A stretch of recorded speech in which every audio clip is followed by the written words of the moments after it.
Please remember to like and subscribe for more fanfics. Enjoy. Coil. By Allegory for Hatred. This is Book 2 of Magic and Mystery. All rights go to Allegory for Hatred. I do not own this story. Chapter 23. Work, work, work. It became easier over time to control her body, Riddle had written. She yielded herself to me completely. The imperious curse can't be used like this. Dazai tapped his quill on the diary. It's more of a possession. Dazai quirked a brow. He envisioned a ghost stealing Ginny's body and found the comparison apt. Riddle had always felt distinctly human to him, not just an object, not just a curse, a person. Dazai wondered who Riddle had been when he was alive, or when he was free. Ginny Weasley feels so alone. None of her so-called friends understand her, Riddle continued. Her soul made room for mine eagerly. Desai frowned. You make it sound as though she wanted to be possessed. Everyone is looking for an escape, even if they don't know it just yet. Even you? Desai asked. Even you, Riddle replied. Hey, if you use the softening charm on my heart, do you think it'll stop beating? Blaise turned to look at him, blank expression belying nothing of what he thought. His wand hovered over a solid plank of wood. A successful cast of the softening charm should turn it spongy and springy, though Blaise hadn't had any luck with it yet. At least, that's what it had done when Professor McGonagall demonstrated the spell 10 minutes prior. The spell that was halfway out Blaise's mouth silenced immediately. I'm not going to do that. Right. Dazai leaned forward into his folded arms. A bullet to the brain would be more efficient. Blaise stared at him. Dazai cleared his throat. But if you did use the softening charm, if I use this spell on you, Professor McGonagall will expel me. No. I bet people would cheer. Blaise was giving him an odd look now. Dazai ignored it by turning away, his bandaged eye on Blaise's side. His good eye roamed the classroom instead. Second semester had officially begun, but the classroom, the whole school, was looking bare. Surprisingly, quite a few students hadn't returned for classes. Apparently, parents weren't keen to let their kids learn at a school that had frequent basilisk attacks. Go figure. At least half of the student body hadn't returned at the end of winter break, and still weren't here now classes had begun. It left the whole school feeling odd, empty, like they were all trespassing during the daytime. Dazai shrugged his shoulders. Mori's coat shuffled over his back, worn over the Hogwarts uniform. It felt wrong to take it off, especially so soon after his promotion from nobody to executive. Snape had eyed him coolly over breakfast that morning, but not told him to take the coat off. So he wore it at least without starting a fight. It added to his villainous look anyhow. Dazai's eye was skipping across a row of empty seats when Blaise said, You're zoning out. Dazai rolled back over to face him. He lifted a brow. I'm thinking. Dangerous. He snorted. Not for you, he said lightly, then stretched in a manner that could only be likened to a cat. Just planning out my next nap. Blaise frets too much. I fret the right amount, Blaise said. He eyed Dazai for a second longer, then finally turned back to his assignment. Spongify. Dazai felt the familiar turn of transfiguration roll out from Blaise's wand and onto the plank of wood.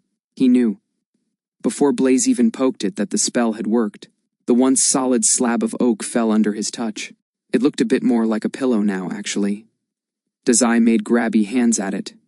Blaise pushed it to him obligingly. The second he could reach it, Dazai slid it underneath his arms and rested his head on it. Soft. Yeah, definitely a pillow. Still, he was careful to keep his bare skin off of the once stiff plank. The wood, the pillow, didn't have any magic to it, but magic had been cast on it.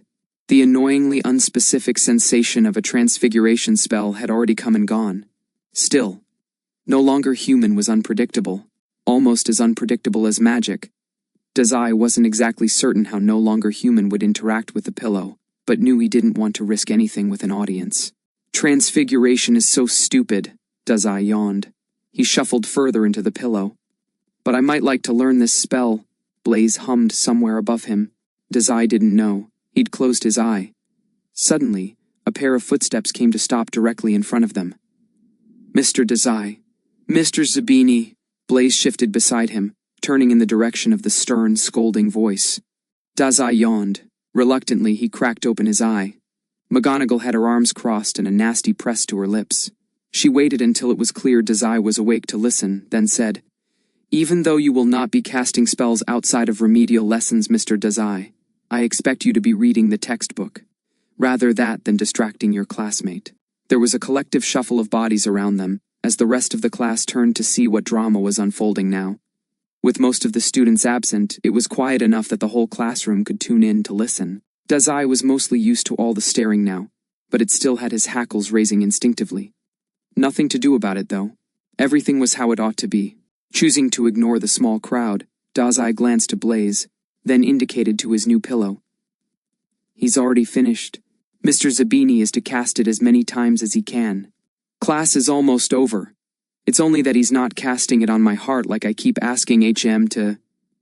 McGonagall spoke over him. As for you, the textbook is hardly going to read itself. I expect you to have a good grasp on those concepts before our remedial magics lesson.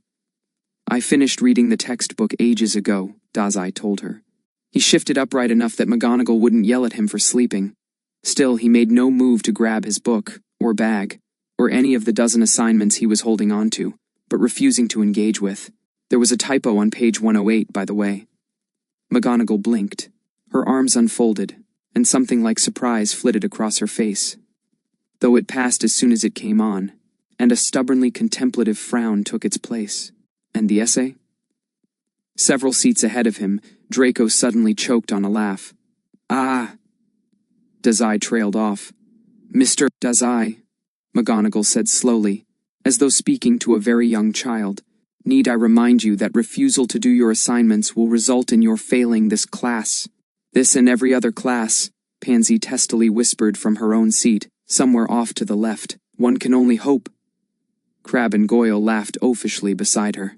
Their blubbering laughter echoed around the classroom, as several other Slytherins and Hufflepuffs alike joined in. Dazai rolled his eyes. Then, to Dazai's distinct surprise, McGonagall whirled on the rest of the class. Mind your own work, students. Dazai blinked. He snapped up fully straight. Did McGonagall just rise to my defense? Well, he supposed she might do something like that. Although Dazai had held the impression she didn't like him much before now. McGonagall's shout was in no way gentle, and immediately the other students jumped and hastily shot back to their own projects. Dazai had half a mind to do so himself, except he was really committing to the villainous slacker character, as per Mori's orders. Well, more or less.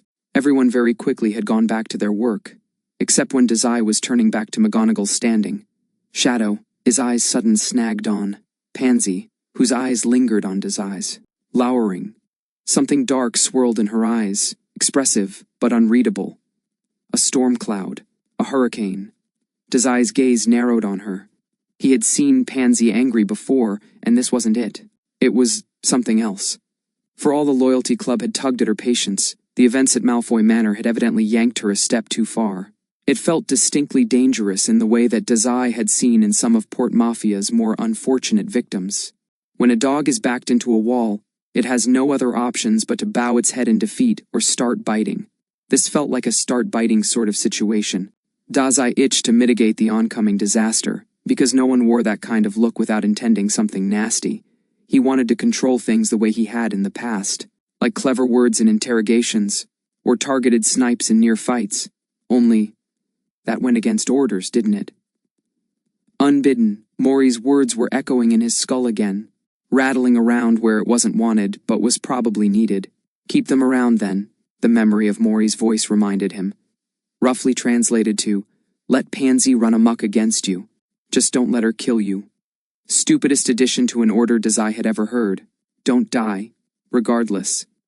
Rather than attempt to mitigate anything, or even just leave her alone outright, Dazai wiggled his fingers at her teasingly. Pansy's face twisted uncomfortably. Her lip curled. Then she abruptly looked away with a scowl. At once, Crabbe and Goyle started mumbling at her. She only gave clipped answers in response. It was hard to make out their exact words from here, but Dazai got the gist from the occasional glares they shot his way. He just barely made out his own name grumbled under Crabbe's breath, and Snape passing under Goyle's. Dazai's eyes narrowed. When he turned back to McGonagall, she was watching him oddly. About that essay, Dazai said, speaking largely with the intent of shutting everyone else up. I can't write it. It's my eye. I can't see properly without the other one. Terrible, terrible. McGonagall looked distinctly that she didn't believe him, but also like she couldn't bring herself to argue with him. She eyed his bandage and bit her lip. Dazai was a brat, and quite obviously lying, but McGonagall couldn't exactly call him on it without sounding terribly insensitive, Dazai reasoned. For all she could be severe, McGonagall wasn't at all a cruel person. Dazai should know. Cruelty ran in his blood. To further prove his lie, Dazai squinted up at her. McGonagall sighed. Again, her arms folded over her chest, looking stern. I want that in writing. Dazai tilted his head in question. Beside him, Blaise also frowned curiously. Madame Pomfrey is meant to be returning to Hogwarts today. Give her a few hours to settle in, then have that looked at, McGonagall told him. Dazai audibly groaned at the reminder of his oncoming checkup, but he did perk up at the mention of the matron. She was finally returning today? He hadn't heard back from Mori yet, and was still running mostly blind in regards to that situation, but none of the staff, nor Mori for that matter, seemed in any particular haste. So for the meantime, he was only watching the situation carefully. Seeing Pomfrey today would give him a better grasp on the situation. Maybe I can needle some more bandages out of her while I'm at it, Dazai thought distractedly. Unable to stock up before returning to campus. I'll run out at this rate. McGonagall, unknowing to his internal scheming, was still speaking. She'll write you a note, if your injury requires you to be excused from work. Otherwise. But essays are so boring. Do your assignments, McGonagall finished, evidently deciding to ignore Dazai's protests altogether. She stared at him for another long second, this time with a severe expression that threatened detentions unblinkingly. Dazai opted not to tell her that detentions meant genuinely nothing to him. If Snape hadn't told her already, well, she'd figure it out sometime, and for the love of Merlin, she breathed, stay out of trouble. Always, Dazai mocked, saluted, and she let out a sigh that seemed never to end. But after that moment, she nodded. Apparently, McGonagall was done scolding him now. Then she turned to the remainder of the class, save for Blaise, who she'd been side-eyeing while lecturing at Dazai. The other students were trying to shoot them subvert glances to no avail. McGonagall and Dazai both caught several of their peeping eyes. Class, she said louder now, that will be all for today. I hope you all put more effort into spellcasting than you did into eavesdropping. The softening charm will be on next week's exam. Several students squeaked in alarm. Dazai laughed at them loudly, earning about a dozen glares in response. McGonagall eyed him, eyed Blaise and him both, only for another second before inclining her chin. Don't be late to your next class, boys. Not needing to be told twice, Dazai got to his feet. Blaise was only a second behind him. They waited the few seconds it took for everyone else to vacate before leaving themselves. It was only a little reluctantly that Dazai had to leave his new pillow behind. Again, the school was strangely barren now. By the time Dazai and Blaise got to the hall, maybe a few seconds after the others, only perhaps 10 students were around. Compared to the usual hustle and bustle of Hogwarts, at least I'm not bumping into anyone, Dazai mused idly. Blaise, whose eyes had similarly been scanning the hall, blandly commented, "It is easier to get around." Dazai swung his arms out to prove the point. His coat and cloak swayed energetically around him. Several people around them jumped at the sudden movement. Dazai didn't apologize and instead turned to say something to Blaise. But before he could, "Is it true?" Blaise and Dazai swung around as one. Two of the Hufflepuff girls from their class were staring at them. Well, one of them, a sharp-looking girl named Leanne, Dazai thought, was looking at him. Her arms were folded into her stomach like she might be sick, but there was a determined set to her eyes. "Is the rumor true? The one about—" Leanne gestured in a way that was clearly intended to convey meaning, but decidedly meant nothing at all. You know, the ratty-haired girl beside her only looked ill, with none of the corresponding determination. "What?" Dazai asked. He squared his shoulders, and Mori's coat made him a foreboding silhouette. "If you have a problem with me, just kill me already. All this nonsense will just wear me out otherwise." "Leanne, you can't just talk to the demon." "Sure I can, Megan." Leanne attempted in vain to square her shoulders too, but she only succeeded in shivering a little. Blaise took a step forward until he was standing between Dazai and their new friends. "What can we help you with? If it's regarding anyone's being a demon, you can go away now." Dazai snorted. The girls blinked several times, stupefied. Leanne shook her head. "No. Well, maybe a little..." Then goodbye. She gawped, looking a little too much like a goldfish for Dazai not to say so. Leanne whirled on him, red-faced, but she only looked more like a fish now. And Dazai couldn't exactly not tell her that, too. Leanne sputtered. "I told you we can't talk to him." Megan half-scolded, half-pleaded. She had grabbed onto Leanne's scarf at some point, and was uselessly attempting to tug her friend back the way they'd come. "He's just—" Leanne started, then seemed to realize there was no point. "He can't do anything. There's people around. And so few students, everyone will have to know it's him if he did." While they argued, Blaze suddenly nudged Dazai's side. Dazai glanced at him and raised a brow as if to ask, "Can you believe these two?" To which Blaze's blank expression either answered, "The audacity!" or, "Do you want to get out here?" Or maybe even, "If you did want to hurt these two losers, I'd totally have your back." Dazai settled on any one of those potential replies. He shrugged. Blaze hummed. The sound seemed to recapture the Hufflepuff's attentions, because they spun back. To face him very abruptly. "We'll be leaving," Blaze told them. "If you really need to speak with Dazai." He trailed off, apparently unsure of the answer, or otherwise unwilling to give one. Dazai filled in for him, chipper. "Schedule an appointment with my bookkeeper." They shot him matching, bewildered looks. "You're what?" Dazai flapped his coat at them, a movement which had Blaze sighing, catching a sleeve with one hand, then summarily pulling Dazai in the direction they'd initially been leaving towards. Megan, who'd been doing the same thing with Leanne, sighed audibly. Kidnapping? Blaze dropped Dazai's sleeve once they were turned around the hall. Leanne and Megan were out of sight, and Dazai looked over his shoulder a little reluctantly. Once they were walking for another few seconds, Dazai commented, "Just us now." Blaze made a sound of agreement, though I might have liked to know whatever gossip they wanted to ask about. I guess it's fine like this too, but I didn't think Blaze would just drag me away.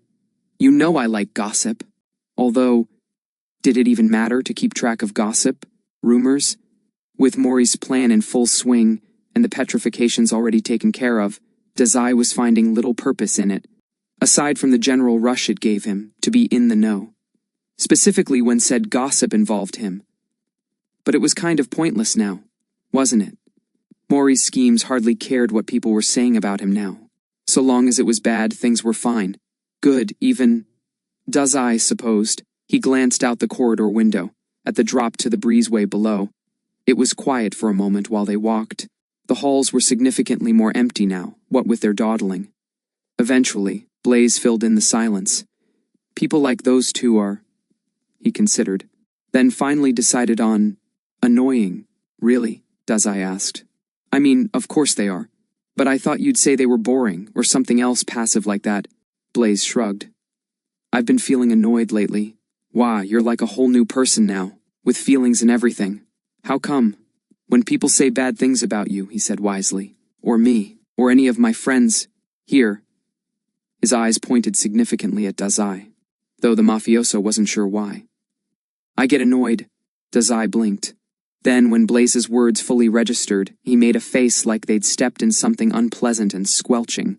Blaze is sentimental. Blaze raised his hands, pacifying. I'm afraid so, he said, not at all as mournfully as Dazai thought he should have. He looked away, suddenly and strangely finding that it felt like his insides were squirming. Blaze paid his lapse no mind, and asked instead, Is your eye actually bothering you? Dazai turned a cheeky grin onto him. Will you do my essays for me if I say yes? So that's a no then. Good. So mean to me, Blaze. In truth, Blaze's assessment wasn't completely wrong.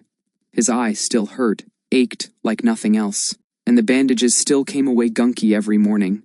But it definitely wasn't stopping him from writing essays anytime soon. Still, it made for a good excuse. Dazai wasn't sure how much of this Blaze was really aware of, though, and only knew that McGonagall at least suspected. Forget about that, Dazai said. He threw his arms out again, indicating the hall, the students, the campus. Leanne was right. It's a bit more difficult to sneak around when you don't have crowds to blend into. Though with the demon student title, he'd already been standing out plenty. Still, this was a little annoying. Definitely put some kind of damper on him. Dazai greatly missed the good old days, when he was just some nobody wandering the halls. What sort of sneaking are you doing? Blaze asked. He turned a frowning look onto Dazai and lowered his voice. The business with Lucius. Oh, all taken care of. I meant about other things.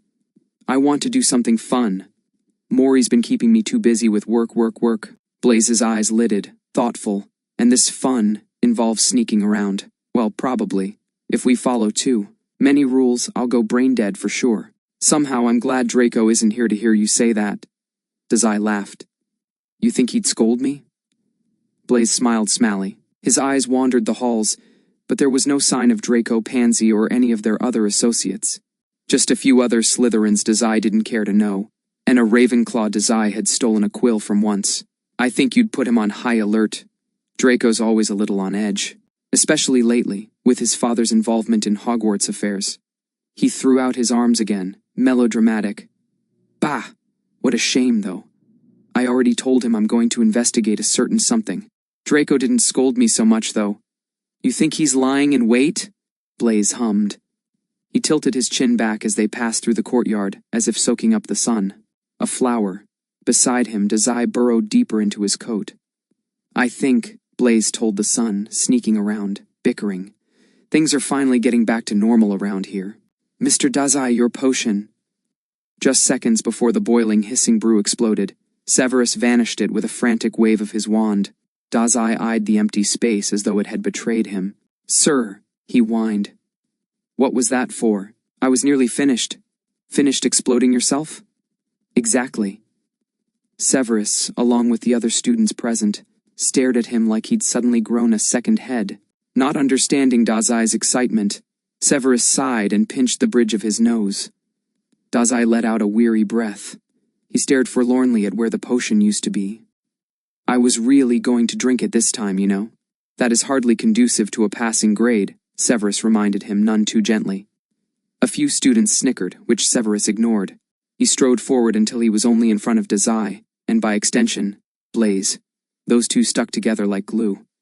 I had hoped your recent interest in potion-making might mitigate some of your antics, problem child. Well, this was intentional, Dazai said, indicating where his cauldron used to be. You're impossible, Severus groaned. The comment was mostly for himself, but judging from how Dazai perked up, the problem child had heard as well, and was, for some inane reason, pleased with this assessment. A wave of his wand summoned another cauldron. This one was clean and unexploded. Start again, Dazai nodded. Then waited. Then, hey Snape, why aren't you leaving? Severus lifted a brow and folded his arms over his chest. An unflinching rock pillar. Professor, he reminded. Then, I'm supervising. He eyed the boy and his potion pointedly. Get started, there's still plenty of time during lecture for you to try again. And don't think you won't be cleaning out your cauldron during detention later. Dazai stuck his tongue out. You're absolutely no fun, he groused. Severus stared at him impatiently, until Dazai finally huffed and grabbed the stack of recently cut bursting mushrooms off the desk, which Blaze had politely cut for him several minutes prior. He lopped them in the brew haphazardly. Carefully, Severus stressed. I can't help it. My eye makes it so hard to tell. To tell what? Severus glowered, though he couldn't fight the strum of worry, concern, anger upon being reminded of what had happened, of what he'd allowed to happen. He shook himself. He couldn't afford to dwell on that. Not right now. Besides, he'd already filled Minerva in on what he'd learned over break. Now it was just a matter of catching Poppy up. Then, well, Poppy would have an idea surely. As the matron, Severus had to assume she had some resources they could reach out to. Specialists for abused children, legal resources for having a child removed from their home. Granted, Poppy hadn't suggested anything specific before now, so perhaps that was just wishful thinking. Either way, they had started this investigation together, and would finish it as such. Regardless, you seemed to play cards just fine the other day with it, Severus commented with a lifted brow. His outward expression belied nothing of his current plans. Dazai swirled the potion around with a long wooden spoon. Severus noted with some bewilderment that most of its length seemed to have been eaten off by acid at some point. Now, however, the spoon merely turned its potion peaceably. No hissing, no spitting, no corrosive anything. Dazai stirred it until it turned blue. though he didn't seem particularly to be watching what he was doing. Severus, naturally, was watching him like a hawk. However, the other students seemed to have different ideas. Sir? Severus didn't take his eyes off of Dazai, but he did respond, "Is your potion exploding?" "No, but..." "Then I'm too busy mitigating disaster to entertain you right now, Mr. Finnegan." Dazai sniffed a vial of salamander's blood and made a face. He then promptly turned to Blaze and asked the other boy to sniff as well. "It's just that," Mr. Seamus Finnegan continued, emboldened by Merlin knew what. "Well, there's a rumor." "There are always rumors," Severus told him dryly. Someone cleared their throat nervously. Blaze flicked Dazai's arm away without smelling the blood. "Good for him." "Yes, but these rumors are about you, sir." Severus's eyes flicked to Finnegan's without his permission, only to find quite immediately that the rest of the class was watching him as well. More often than not, students did not come to him with irrelevant questions. Severus gave off the aura of someone who might flunk you for looking at him wrong. Actually, he had done that before. But Finnegan was bold, or this piece of gossip was too good not to bother him with. Severus felt the headache coming on already. He shot a hasty glance back to Dazai to find the potion, coming along surprising well, actually. Then turned back to Finnegan. "Need I remind you, Mr. Finnegan, that you are to keep your discussions limited to potions-relevant topics, lest you receive a detention?" Finnegan paled. It was at this point that Dazai evidently decided that he'd had enough of quietly working, and was going to be a menace instead. He piped up cheerily, "Aw, come on, Snape. Now I'm curious. Let's hear the gossip." Severus whirled on Dazai. The brat was leaned over his cauldron carelessly, expression saccharine. "Be quiet. At least finish your fire protection potion before causing trouble." Dazai tilted his head. He gave Severus a smile that seemed to say, "Who, me? Ever the picture of innocence, this one." Then ludicrously he said, "I've already finished it." Severus blinked. Once, then twice. Panic nipped at him, expecting to see another atrocious, half-toxic mess in the boy's cauldron. Bubbling, bursting, boiling, he snapped to attention, only to find an actually completed potion, and done properly at that. Severus's head whipped back to Dazai so fast that something in his neck popped. Dazai was still smiling pleasantly at him. There was an unmistakably smug glint in his eye. Beside him, Blaze looked torn between amusement and exasperation. "I suppose potions really do catch your interest now, Dazai." "They do." Dazai bounced back on his heels. He tapped the rim of the cauldron with one hand, showy, and tucked away his wand with the other. "I'm almost having fun." Upon spotting the wand, Severus realized, "You completed it yourself?" As with most potions, the last step was the addition of magic. A spell to lock the ingredients' abilities in place, or to give them the magic they needed to activate. More complex potions utilized dozens of spells to perfect, sometimes simultaneously, at which point multiple potion makers would work together on a single potion together. But that was owl-level stuff, and beyond. The fire protection potion required only the successful casting of the flame-freezing charm, word of significance here being successful. Severus leaned into Dazai's face abruptly. He searched for any sign of exhaustion, or dizziness, or nausea with narrowed eyes. He only pulled back when Dazai's nose scrunched up in discomfort at their closeness. "I feel fine," Dazai said, anticipating Severus's next question easily.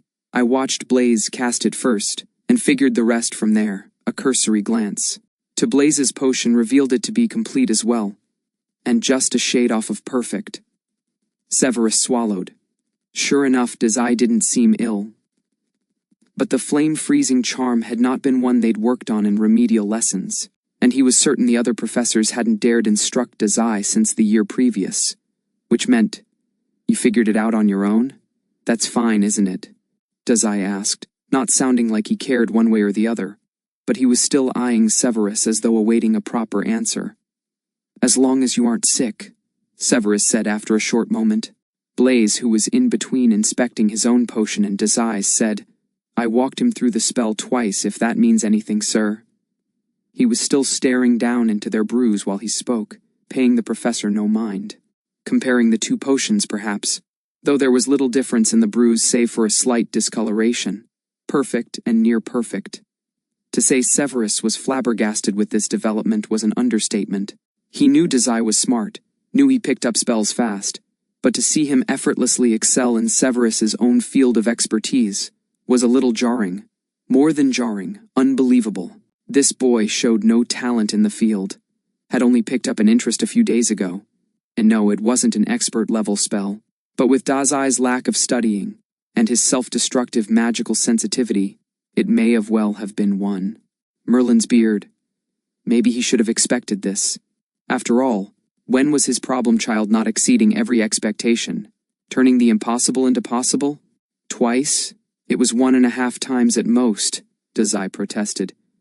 How could I half-demonstrate a spell, Dazai? That doesn't make sense. It does. I stopped paying attention to you partway through. Blaze paused.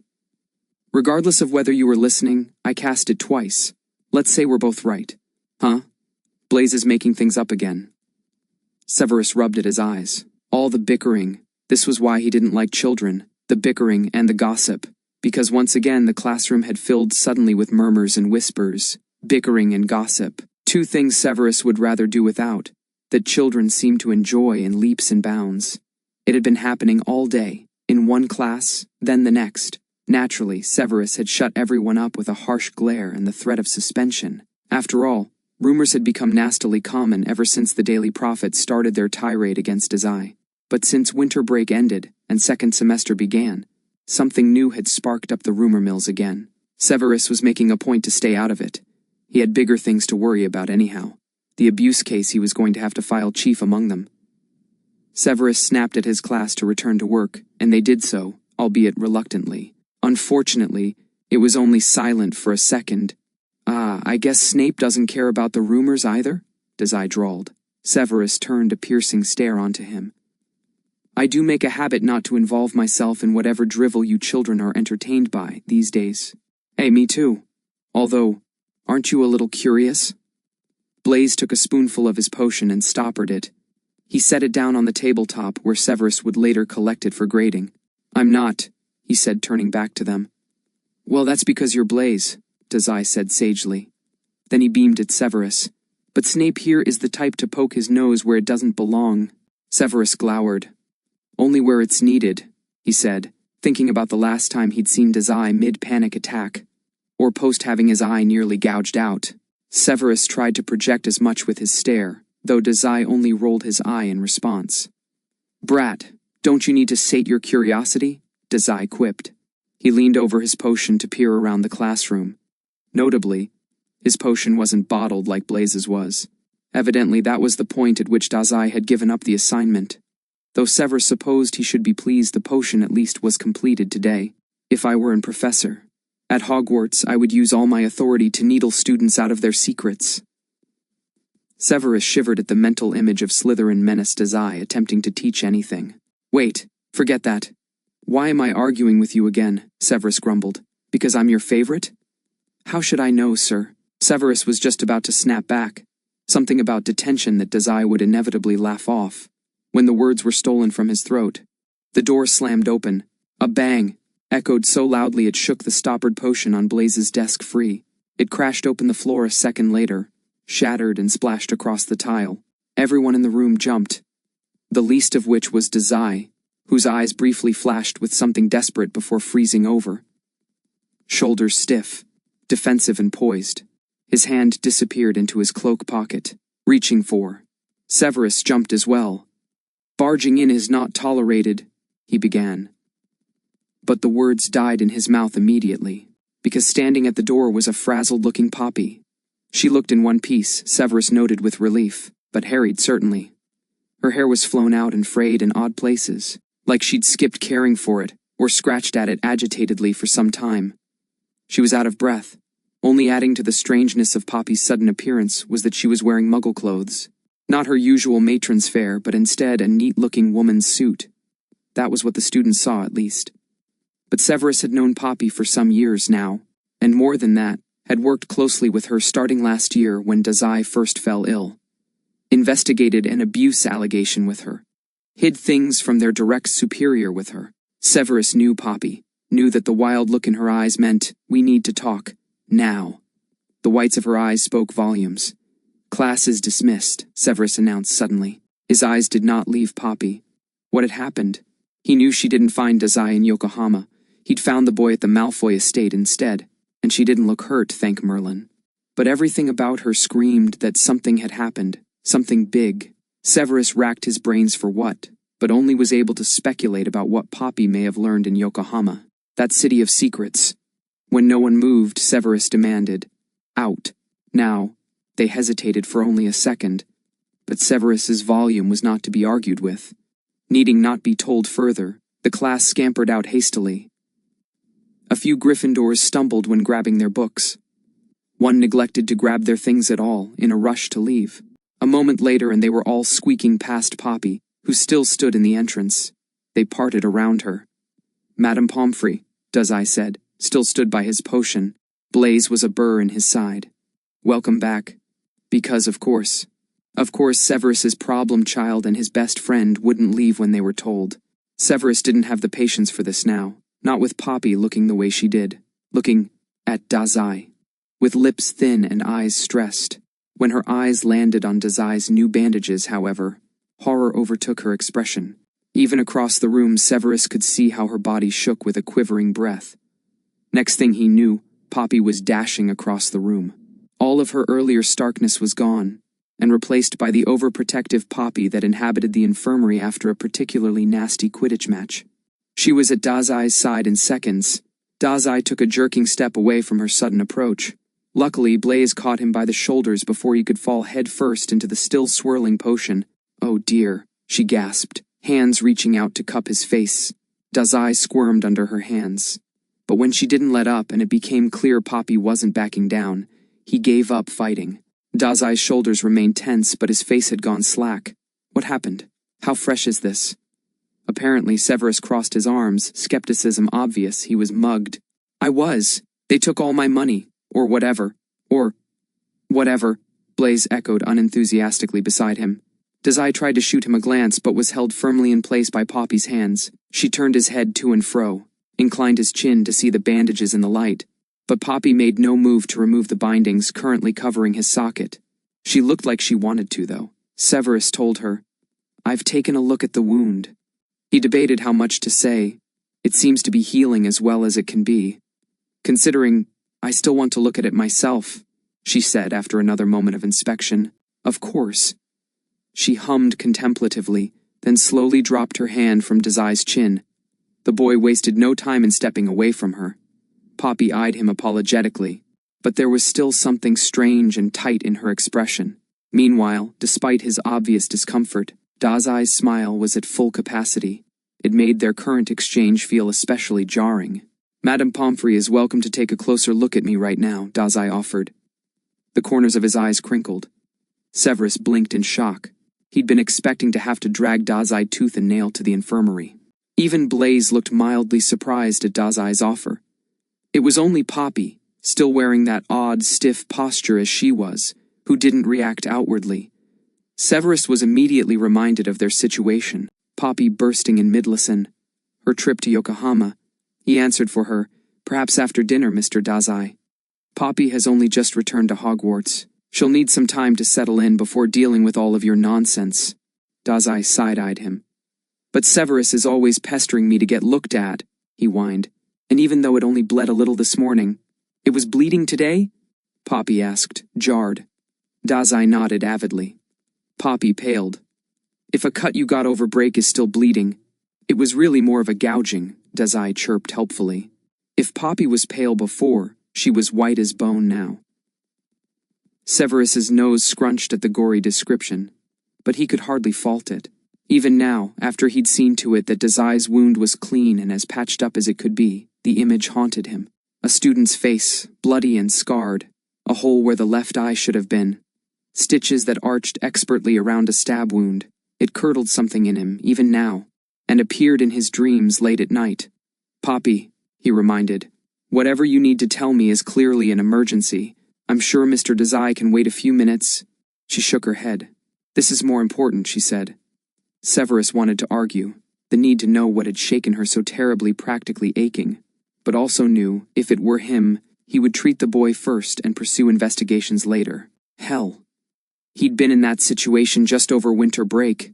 Desai clapped. Everyone's eyes snapped to him. Great. If that's the case, I'll be getting out of my next class, won't I? Blaise sighed, and Severus found himself doing the same. Don't tell me that's the only reason you want to do this now, problem child. Dazai grabbed his book bag from beside the cauldron, then played with the strap distractedly. I won't say it then, Severus sneered. But Dazai didn't have eyes for Severus's fuming. Instead, he was back to smiling plainly at Poppy. Smiling in that way of his that always had Severus feeling deceived. Somehow, that nagging, persistent feeling he'd had for over a year now, that Dazai's smiles were always, unflinchingly, false. Severus found himself wilting because of it, wondering at just what kind of home life Dazai had for him to develop such skewed expressions. Poppy's returning smile was strained. Come along then, Mr. Dazai. Let's get you looked at, shall we? Dazai nodded along. That'd be great. You know, Snape doesn't have half the bedside manner you have, ma'am, she tutted, not at all chastising, and lead Dazai out of the room. Dazai spun around to wave a chipper goodbye. When he did so, that strange new coat of his flared out in a grand arc. Then, they were gone just like that. As sudden as Poppy had stormed in, she was gone. Severus frowned after them. That whole exchange lingered sourly on his tongue, though he couldn't place why. Severus nearly jumped. He held himself back at the last second and turned a scolding glare onto Blaise. The boy was so unobtrusive Severus had nearly forgotten he was there. Mr. Zabini, Severus said, eyeing him. Blaise lifted a solitary brow at him, as though Severus was the one loitering here. Although, looking at Blaise now gave him an idea, and without any audience, there was no reason to mince his words. You are good friends with Mr. Dazai, correct? Yes. Severus's mind flashed back to one of his conversations with Minerva earlier that year. She'd reported to him that Dazai and Blaise had once had a very personal talk in the middle of the hall. Admittedly, that story was followed abruptly with the knowledge that they walked into the petrification of Colin Creevey. But the point was, if Dazai was open and honest to anyone, it would be Blaise. The two were practically inseparable most days. Does he ever talk about his home life? Severus asked, serious. If Dazai wouldn't tell him the truth, maybe someone who cared about him would. Because if he was serious about getting Dazai removed from Yokohama, he would need all the information he could get. Blaise blinked, briefly looking surprised. But he wiped the expression off his face quick enough that Severus may have only imagined it. His usual stoic frown was back a second later. You're concerned about him, he commented. I am. Severus saw no reason to lie. Answer the question, boy. Blaise tilted his head, then said, not much. He doesn't talk about it much? Severus guessed. When Blaise nodded, he grunted. Because of course Dazai was difficult even with his friends. He couldn't just make this easy for them. Had to make them jump through as many hoops as possible, even when they so clearly wanted to help him. While he rubbed tiredly at his brow, Blaise was watching him with a considering expression. He wasn't saying a word, and had pursed his lips. Upon realizing Blaise was clearly thinking something, Severus dropped his hand back to his side. He pressured Blaise with a characteristic scowl. If you know something, he said. And though his tone started off severe, the intensity of their conversation had his voice dropping into something softer by the finish. You need to tell me. I can help him, but only if I really know what's going on. Merlin knew he would be laughed out of the office if he told any authorities he thought the demon student was being abused. Especially without any real evidence. And not just that, but Yokohama's strangely closed borders only made the job more difficult. How do you convince two of the most closed-off societies in the world that they need to open up? Without Albus's patronage, the job was only looking even more impossible. Poppy would know what to do, but she was dealing with something more pressing at the moment. He would have to ask her advice on that particular matter over dinner. Does Dazai trust you? Severus blinked out of his musings to stare dumbly at Blaise. I'm his professor. I should hope so. But that wasn't exactly true, and Severus knew it before the words even left his mouth. Trust and Dazai didn't even belong in the same sentence. No matter how much Severus reiterated his intentions, Dazai still wouldn't tell him anything. He likes you, Blaise told him, but I don't know if he trusts you. Severus blinked at that. Dazai actually liked him? I am trying to help him, boy. He can feel as betrayed as he wants after I've ensured he is safe. Blaise considered this with a blank frown. His eyes did a funny twitch towards the door, where Dazai and Poppy had vanished several minutes ago. Whatever he was thinking, it was near impossible for Severus to discern. That was something Blaise and Dazai had in common, unfortunately. But in the past, Blaise had let himself be hurt to protect Dazai. His still form, lying bloody and prone on the floor of Quirrell's office, still reflected in Severus's head now. And he knew that Blaise would make the right decision now as well. And sure enough, Blaise eventually said, "He's unhappy." Severus's eyes narrowed. "At home? Everywhere, I think," Blaise said. Severus's mouth dropped open, but Blaise only stared straight ahead. He seemed to be looking through Severus. But, yes, especially at home. It shouldn't come as a shock. Severus knew Dazai was deeply troubled. He'd talked to the boy about self-harm, for goodness sake, but somehow hearing it said so plainly, from an outside perspective, it had Severus's heart clenching painfully. "I could tell you all of the things I've noticed, the things he's told me," Blaise continued. "But Dazai wouldn't want me to tell me." "Dazai wouldn't want me to," Blaise merely repeated, as if that was all that mattered. Severus leveled Blaise with a serious stare. When the boy merely lifted a brow at him, Severus made it a point to bend down so they were at eye level. A conversation like this, he didn't want to mince his words, or mislead his intentions. "If he needs help, you need to tell me. Mr. Dazai may want to keep these things to himself, but it is in his best interest if you tell me what you know." Then, because Blaise may still be unconvinced through his own loyalty, Severus asked him outright, "Is Dazai being abused?" Unexpectedly, Blaise actually startled. His brows furrowed, and he blinked several times. But still, he said nothing. "Mr. Zabini," Blaise's expression shuddered closed. His pinched brows were now less of bewilderment and more of contemplation. He cut Severus off before he could finish speaking. "I hadn't thought to use that particular word before. Abuse," he said, sounding thoughtful. "Though I suppose—" He trailed off. Blaise took his time to gather his thoughts. Severus reluctantly let him.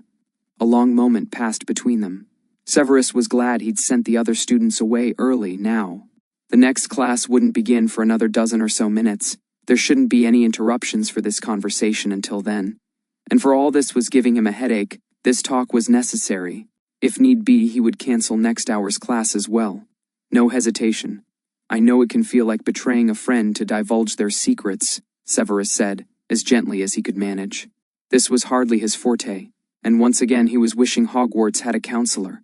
But sometimes, the secrets we keep, the secrets Dazai keeps, are hurting him, and I can't help him until I get confirmation. "It's not about that," Blaise said, frowning like he'd taken offense.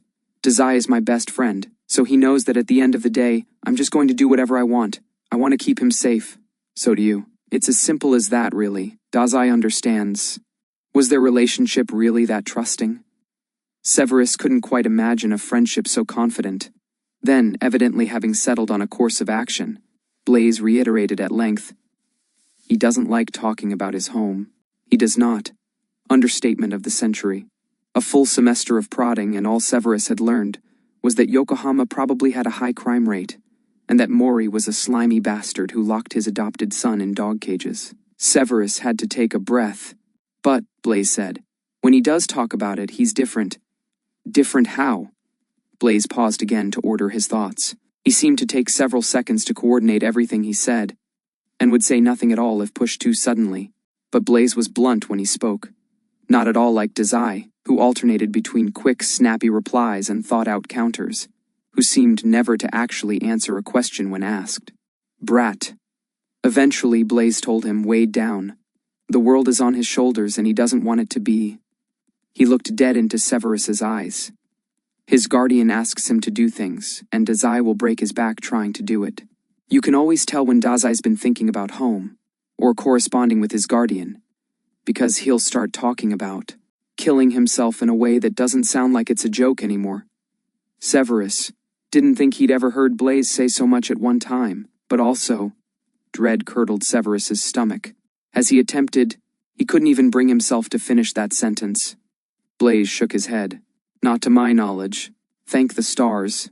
"And his guardian," Severus said. "That had to be Mori. Dazai's slimy Dr. Mori. What is it he makes Dazai do?" Already, he felt like he might be sick, his mind working overtime imagining all the things someone like that could do to their kid. But he had to hear it. Had to know. It's complicated. Severus's brow twitched. Blaze averted his gaze, and Severus felt a drop of dread leaden his stomach in anticipation. If Dazai... He trailed off, uncertain. The sudden hesitance again had Severus fearing the worst. If something bad happened because of Dazai's guardian, who would be punished? Severus blinked at the question, then his eyes narrowed in warning. You have proof Mori hurt Dazai. Not Mori, Blaze shook his head. If Dazai did something bad because of Mori, Severus stared in shock. This was not where he'd thought this interrogation would be going.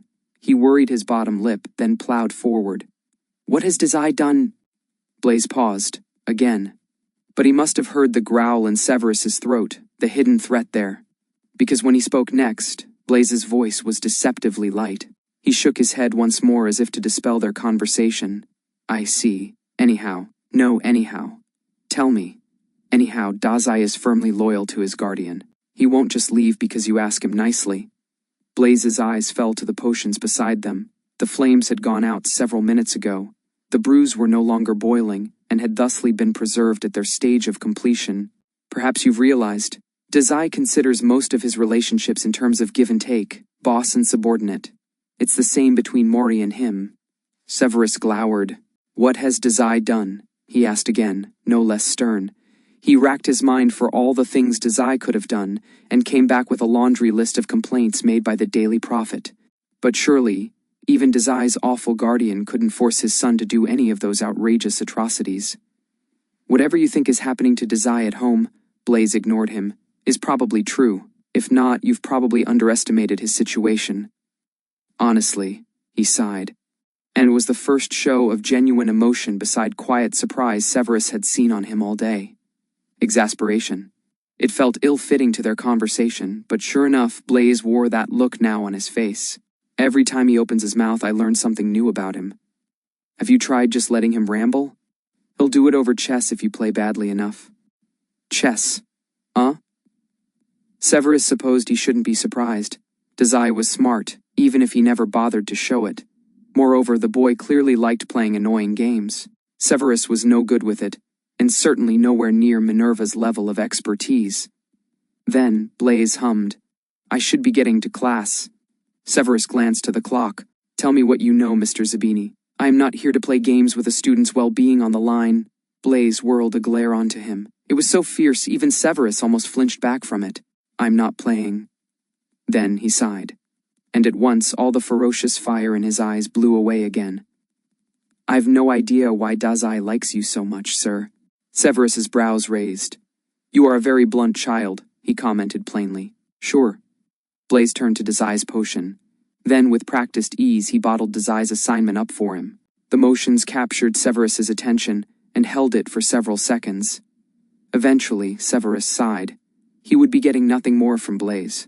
But if the boy was to be trusted, then Dazai's situation was perhaps more complicated than he'd originally thought. This relationship between Dazai and Mori layered by something he still couldn't understand. Something that filled Severus with an aching terror and a memory. The burnt letter he'd found under Dazai's bed 1 year prior flashed in his mind's eye now. After all I've given you, it would be such a bother for you to fail me now. You won't be returning home if you don't do this, understand? Give and take. Just as Blaze had said. An order from Mori to Dazai. But about what? Dazai had suggested it was in regards to his passing his classes. But based on what Blaze had suggested, were these lines from Mori meant to indicate more than a simple request from guardian to son? Something bigger? Something worth punishing, as Blaze had worried. He drew in another breath. Fine. You are dismissed, Mr. Zabini. All right, Blaze nodded. He glanced up from the desk and set Dazai's potion down with a nearly inaudible clink. And thank you, Professor. Severus lifted a brow. Blaze held his and Dazai's potions out. Severus let them drop into his palm, where they sat and slightly warmed his fingers. Thank you for looking out for Dazai over winter break, Blaze told him. He won't tell you himself, but he'll have appreciated it. At least a little. Then, absurdly, Blaze said, Since I'm Dazai's second, I can speak on his behalf. So you're welcome to count that as a genuine gratitude. Oh, Merlin. Did Severus even want to know what that meant? When Poppy finally finished looking Dazai's eye over, it was well into dinner time. She'd stayed behind in the infirmary to see about procuring some medicinal ointment for his eye, leaving Dazai to figure the navigation by himself. He figured he would walk in a straight line and at some point find his way, otherwise, Blaze would find him eventually. Alone in the halls, Dazai scowled while he walked. This was not how he liked to conduct business, because there was certainly business to conduct, only he didn't know what it was. All through inspecting his eye, recleaning it, checking the stitches, poking at the bruises, Poppy had been tense, watching him with careful eyes, and the taint of Yokohama still seemed to hang over her. What Dazai knew was this: Poppy had been to Yokohama to find him, while he was busy at the Malfoy estate. She returned several days late into second semester, desperate to tell Snape something. Bad news all around, Dazai thought. So he'd put on a little charm, and postponed whatever information trade she had planned. Gotten his eye checked, even though the whole affair had Dazai struggling to keep his mind on the right place and time. And while Poppy hadn't mentioned anything about Yokohama during their checkup, neither had Dazai. He was too wary of mentioning something she didn't know about, or spilling some can of worms she hadn't cottoned onto yet, and anything more permanent to silence her would lead straight back to Dazai. Severus and Blaze both would know it was him. So, tense, awkward silence it was. Dazai cursed under his breath. He couldn't believe he was about to say this, but a response would be really nice right about now, Mori, he grumbled. Mori didn't suddenly see fit to grace Dazai with his presence, but another few seconds of walking later, and the entryway to the Great Hall did. At the very least, Dazai wouldn't be missing dinner today. He braced, both gloved palms against the door and shoved. It was a hefty push to open. Unfortunately, it was also quite loud and creaking. Immediately upon opening the doors, everyone in the Great Hall turned to look at him, center of attention as always.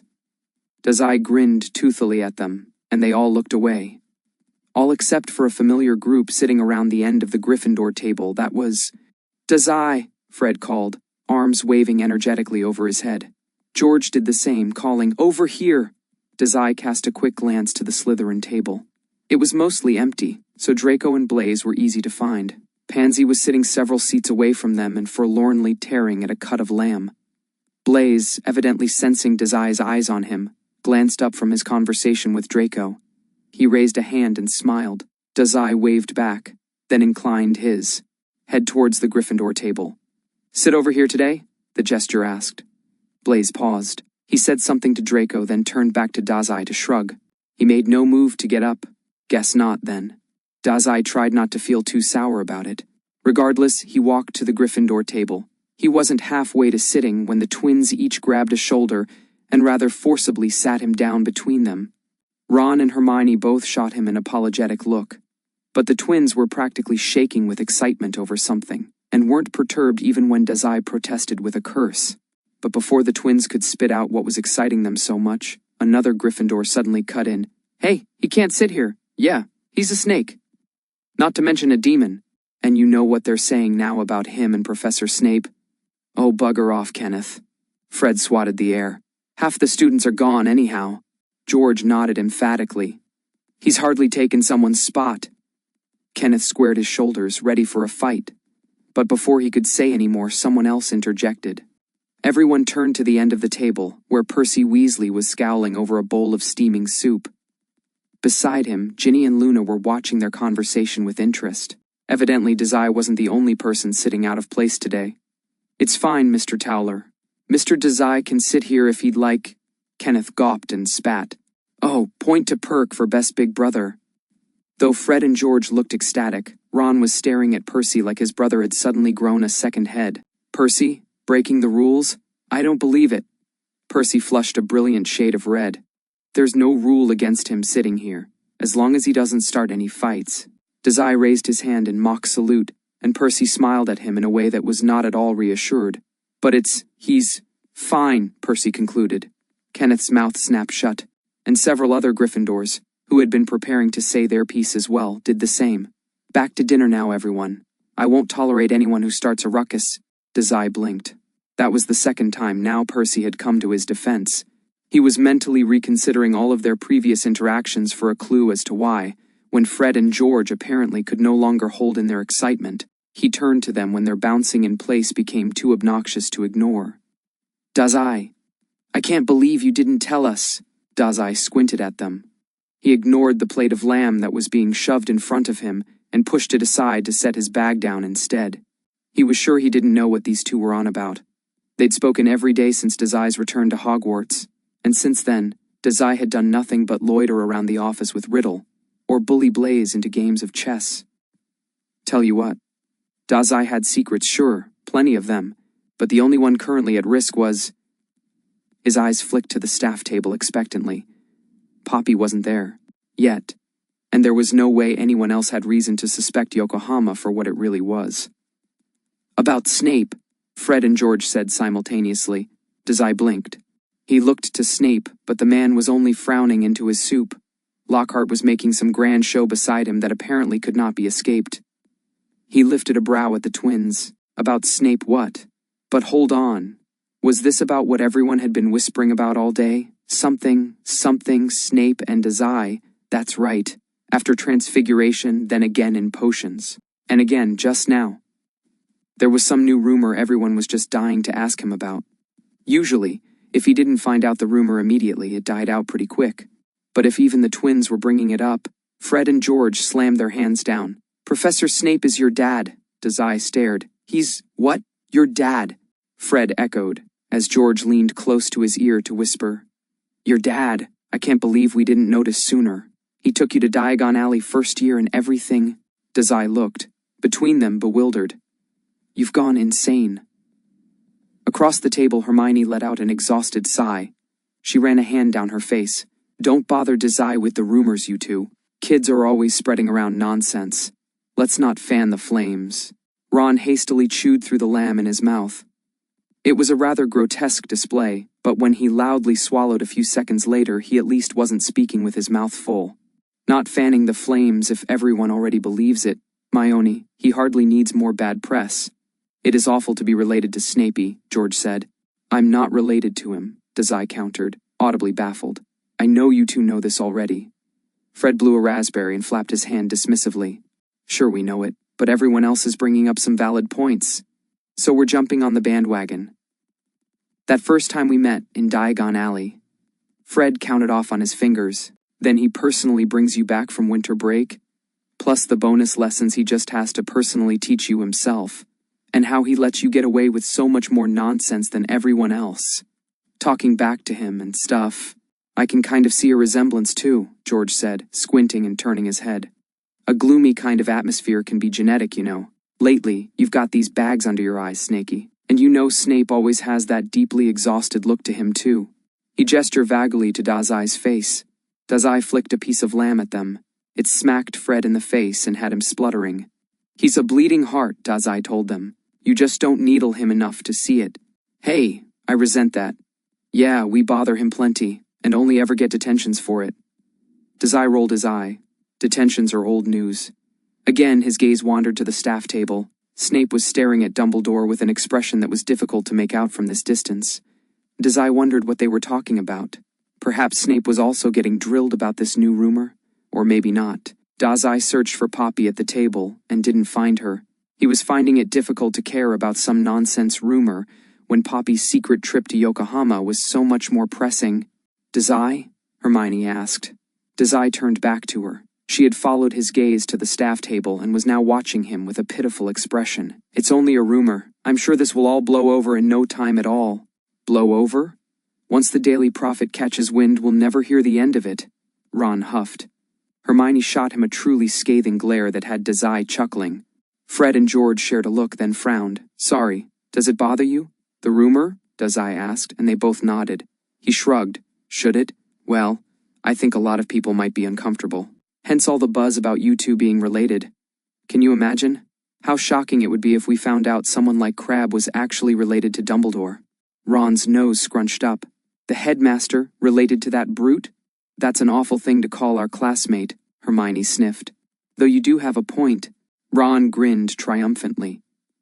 If it's about nepotism, the fuss will die down once everyone remembers I'm failing potions, Dazai commented, palm tiredly supporting his cheek. Across the room, Lockhart said something boisterous, and Snape fisted his cloak to keep from snapping. Not nepotism, Hermione told him. Everyone knows you're failing out, Dazai. Desai nodded, though his mind was elsewhere. It's the bit about the demon, Fred explained. Dazai lifted an eyebrow at him to continue. People are starting to wonder if he's a demon too. Or, maybe not a demon, George finished, but definitely more on your side than the general public's. And that's where the trouble is, see? I heard some Ravenclaws saying they hope he gets fired, Ron said. For associating with Dazai? Hermione squeaked. He wouldn't be, would he? Can't be good for his image, poor sod, Fred bemoaned. No offense, boss. Dazai flapped a hand. None taken. I'm awful. Company. It wasn't much of a surprise, anyhow, that he might be ruining Snape's name just by existing in his proximity. Sure enough, Dazai was doing the same with everyone in his gang. He hated to even think it. But Pansy might be the smartest idiot among the lot, the only student insistent on keeping Blaise and Draco away from Dazai's sullying presence. The twins made a hurt sound. Aw, don't say that, Snakey. We love hanging out with you.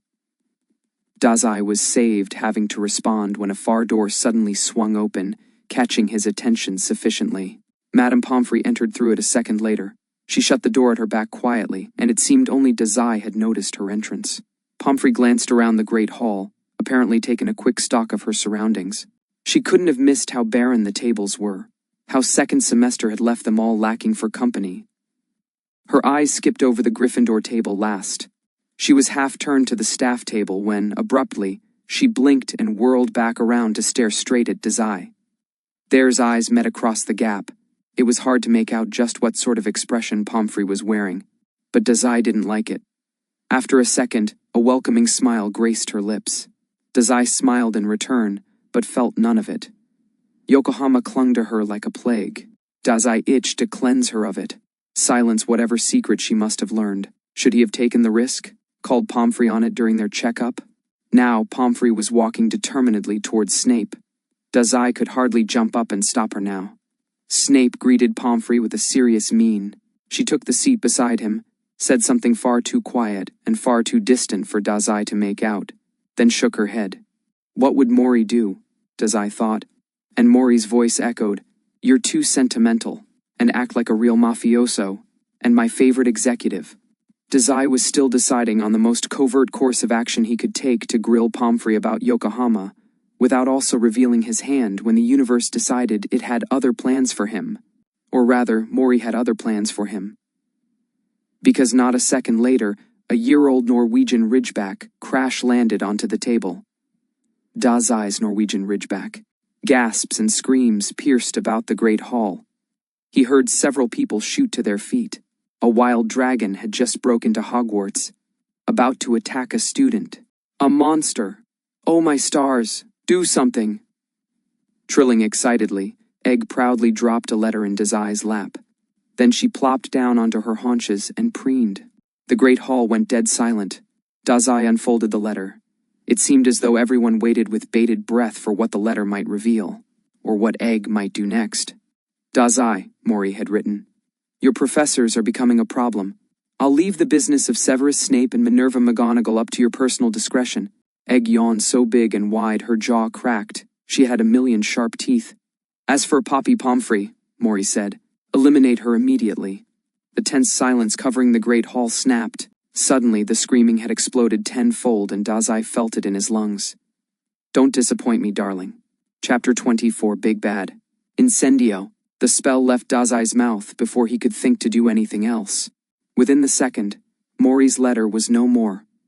Ashes crumbled into a heap in front of Dazai on the table, where Egg sniffed at them eagerly. Eliminate Poppy Pomfrey. He heard it in his head, echoing, in Mori's voice, then a second time in his own voice. Kill Poppy Pomfrey. Dazai stared at the pile of ashes. They'd fallen in a clump, disorderly and dirty. He was lucky not to have been eating, otherwise the meal would have been soiled. Instead, they only dirtied the spot in front of him. A stain. How do you kill the school matron? No, correction. How do you kill the school matron without it tracing back to you? Because Dazai was suspect number one for any and everything bad at Hogwarts right now. Look evil, he thought, but not so evil as to get expelled. What a tall order. No way could he do this half-heartedly. This murder would take care and finesse. If not, at least Dazai would need to produce some reasonable excuse for Pomfrey's death. He could poison her. That might be the easiest, if the poison could make it look natural. There was no alternative to this assignment. No wiggling out of this job with some other option that had fewer consequences. Mori had demanded it, and Dazai was his executive. He'd slipped in the past as a mafioso, he knew. But this Dazai could do, had to do. Dazai could hear his heart in his ears. He made it stop doing that. Quiet! All at once, the ring of Mori's voice in his ear was stripped away. Dazai blinked several times and jerked to face the head of the great hall. Around him, the rest of the student body abruptly ceased their shouting.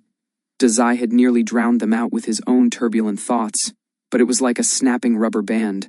All at once, the yelling and screaming was ringing in his ears again painfully. Dazai shot a quick glance to the twins, searching. They were both staring at him, wide-eyed, as was the rest of the gang. Dazai looked back to Dumbledore. "Students, I ask that you return to your common rooms immediately," the headmaster was declaring. His voice had a booming quality to it that buzzed in the air.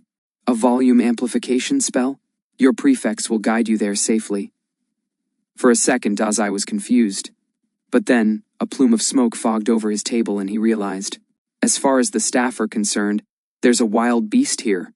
Of course, that was hardly true, and for all Egg could be a wild little thing, she was exceptionally well behaved at the moment, delivering a letter peaceably, and delivering a letter. Egg. Mori must have done this on purpose, drum up more controversy, more fear. By letting the world know Dazai had a powerful dragon under his command. Just another part of Mori's scheme he'd refused to let Dazai in on. Another unwanted curveball. Hysteria. Dazai's fists clenched in his lap. There was a moment of hesitation around the room, where no one stood or even seemed to breathe. But then Percy was rising to his feet and saying to his table, "Everyone, with me." Slowly, the Gryffindor students all looked to one another. Then, in a few stuttering waves, they all stood up with their prefect. It was lucky they really were all moving so carefully, precisely. Egg didn't startle like she had on the train, didn't shoot off or spit fire. Instead, she only moved a bit closer to Dazai. Percy's initiative was apparently all the motivation the other houses needed. A few seconds later, the Hufflepuff, Ravenclaw, and Slytherin prefects all stood up to do the same. Across the tables, Dazai caught Gemma and Gabriel shooting him livid and aghast looks respectively. "You five," Percy said, tearing Dazai from his observations.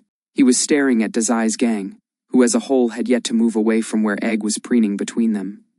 Percy had turned a particularly strict stare onto Dazai. "Get up. Now." Hell's Hounds shared a look. But as one, they promptly deferred to Dazai. Dazai, who'd just been instructed to kill someone. Right, back to work. He bodily shook himself, brushing off the lingering strangeness that had taken residence in his chest ever since reading his new assignment. He turned a brilliant smile onto Fred and George. "You all should leave. I suspect I'm about to be interrogated, with the Great Hall mostly empty now, save for some straggling Gryffindors trying to get a peek at Dazai's dragon." The staff had risen to their feet and were very cautiously walking towards the Gryffindor table. Percy seemed to be intentionally keeping his distance from Egg. He was standing just slightly too far away to grab his siblings by the cloaks and pull them back. But he looked like he wanted to, so Dazai told his gang again, "Go ahead, I'll catch up with you later." The twins looked like they wanted to argue. Ron and Hermione, however, seemed to have no such complaints. They were both on their feet only a few seconds later. Once they were within range, Percy grabbed them both by the arms and shoved them off towards the exit. "Hey, shush, Ron. Do you want to get in trouble?" The twins paid them no heed. "Dazai, this is mostly our fault," George muttered under his breath, so only the three of them could hear. He gestured to Egg. "We stole her, and we all hatched her. We're not about to just let you get in trouble for the whole thing." Dazai held the twins' gaze, serious. "It's your job to cause mayhem. It's the boss's job to take care of the mess," he told them, remember? Fred and George looked at him skeptically. Slowly, understanding turned in their eyes. And though they looked deeply reluctant about it, they both acquiesced a second after. Fred and George stood up as one unit. "We trust you, boss." "Good luck with." Fred gestured to where the staff were approaching. "All that? I don't need luck. I have incredible charm and wit." George laughed tightly. "Sure. Come find us when you're done being charming and witty, okay?" Dazai waved a hand in response, non-committal. Evidently at his limit, Percy finally bridged the shortening gap between himself and his brothers. He yanked them both to his side and physically carted them to the door. He sent a final contemplative glance at Dazai before finally leaving. He shoved several lingering students outside along the way. No eavesdroppers, no casualties. Yet. Then, it was only Dazai, Egg, and the entire staff body of Hogwarts. Purposefully, Dazai kept his posture light and relaxed. He didn't even turn around when they came up beside him, and merely inclined his head to them instead. Mr. Dazai. Snape was the first to speak. His hands were hovering uselessly in front of him, and there was a press to his brows. Carefully step away from the dragon. Vector let out a bewildered-sounding scoff. Clearly, he's not going to be attacked by it. I think the dragon is his, Trelawney said softly into Vector's side. It's fond of him. She hummed, contemplative. Then Vector and Trelawney leaned close to one another and whispered quickly back and forth. The ghostly Professor Binns, hovering translucent just above them, joined in a second later. Meanwhile, Dumbledore was standing at the very front of their pack staring down at Dazai with unreadable eyes. His expression belied nothing of what he was thinking. Dazai didn't look away from the headmaster for a second. Dumbledore did the same. Their eyes met in a cool stare. Naturally, it was Lockhart's booming voice that startled the two of them out of their silent musings. Expel the demon. What? Sprout whirled on him. What for? Flitwick cleared his throat uncomfortably. He has a dragon, Pomona. Aye. Illegal to own a dragon, Hagrid roughed. But he was too busy making hard eyes at Egg for the words to sound too severe. But they're adorable. Always wanted one, you know. Never could with the regulations, but... Ha! See, Albus. The demon is breaking the law. A just reason to have him expelled. He's even conscripted a monster to aid him in his vile acts. I don't want to hear that from you, Gilderoy, Snape growled. Huh? I told you, Severus. I have absolutely no idea what you mean about Mrs. Norris's petrification. I'm innocent. Innocent. Enough bickering, McGonagall cut in. There are more important things to discuss at the moment. Snape's mouth promptly snapped shut. Lockhart argued. It's as I've been telling you all for months. The boy is evil, and his bringing some foul monster to Hogwarts only proves it further. Said foul monster was cleaning her paw with a poked-out tongue. Dazai cleared his throat, deciding now was the best moment to interject, before things got too carried away and people started making assumptions he didn't like. You're welcome to kick her off campus if you can manage it, he told them. The second Dazai spoke, the great hall went quiet. Trelawney, Vector, and Binns ceased their whispering. Lockhart finally shut his mouth. Even Dumbledore, who otherwise seemed unfazed, blinked at him with twinkling eyes.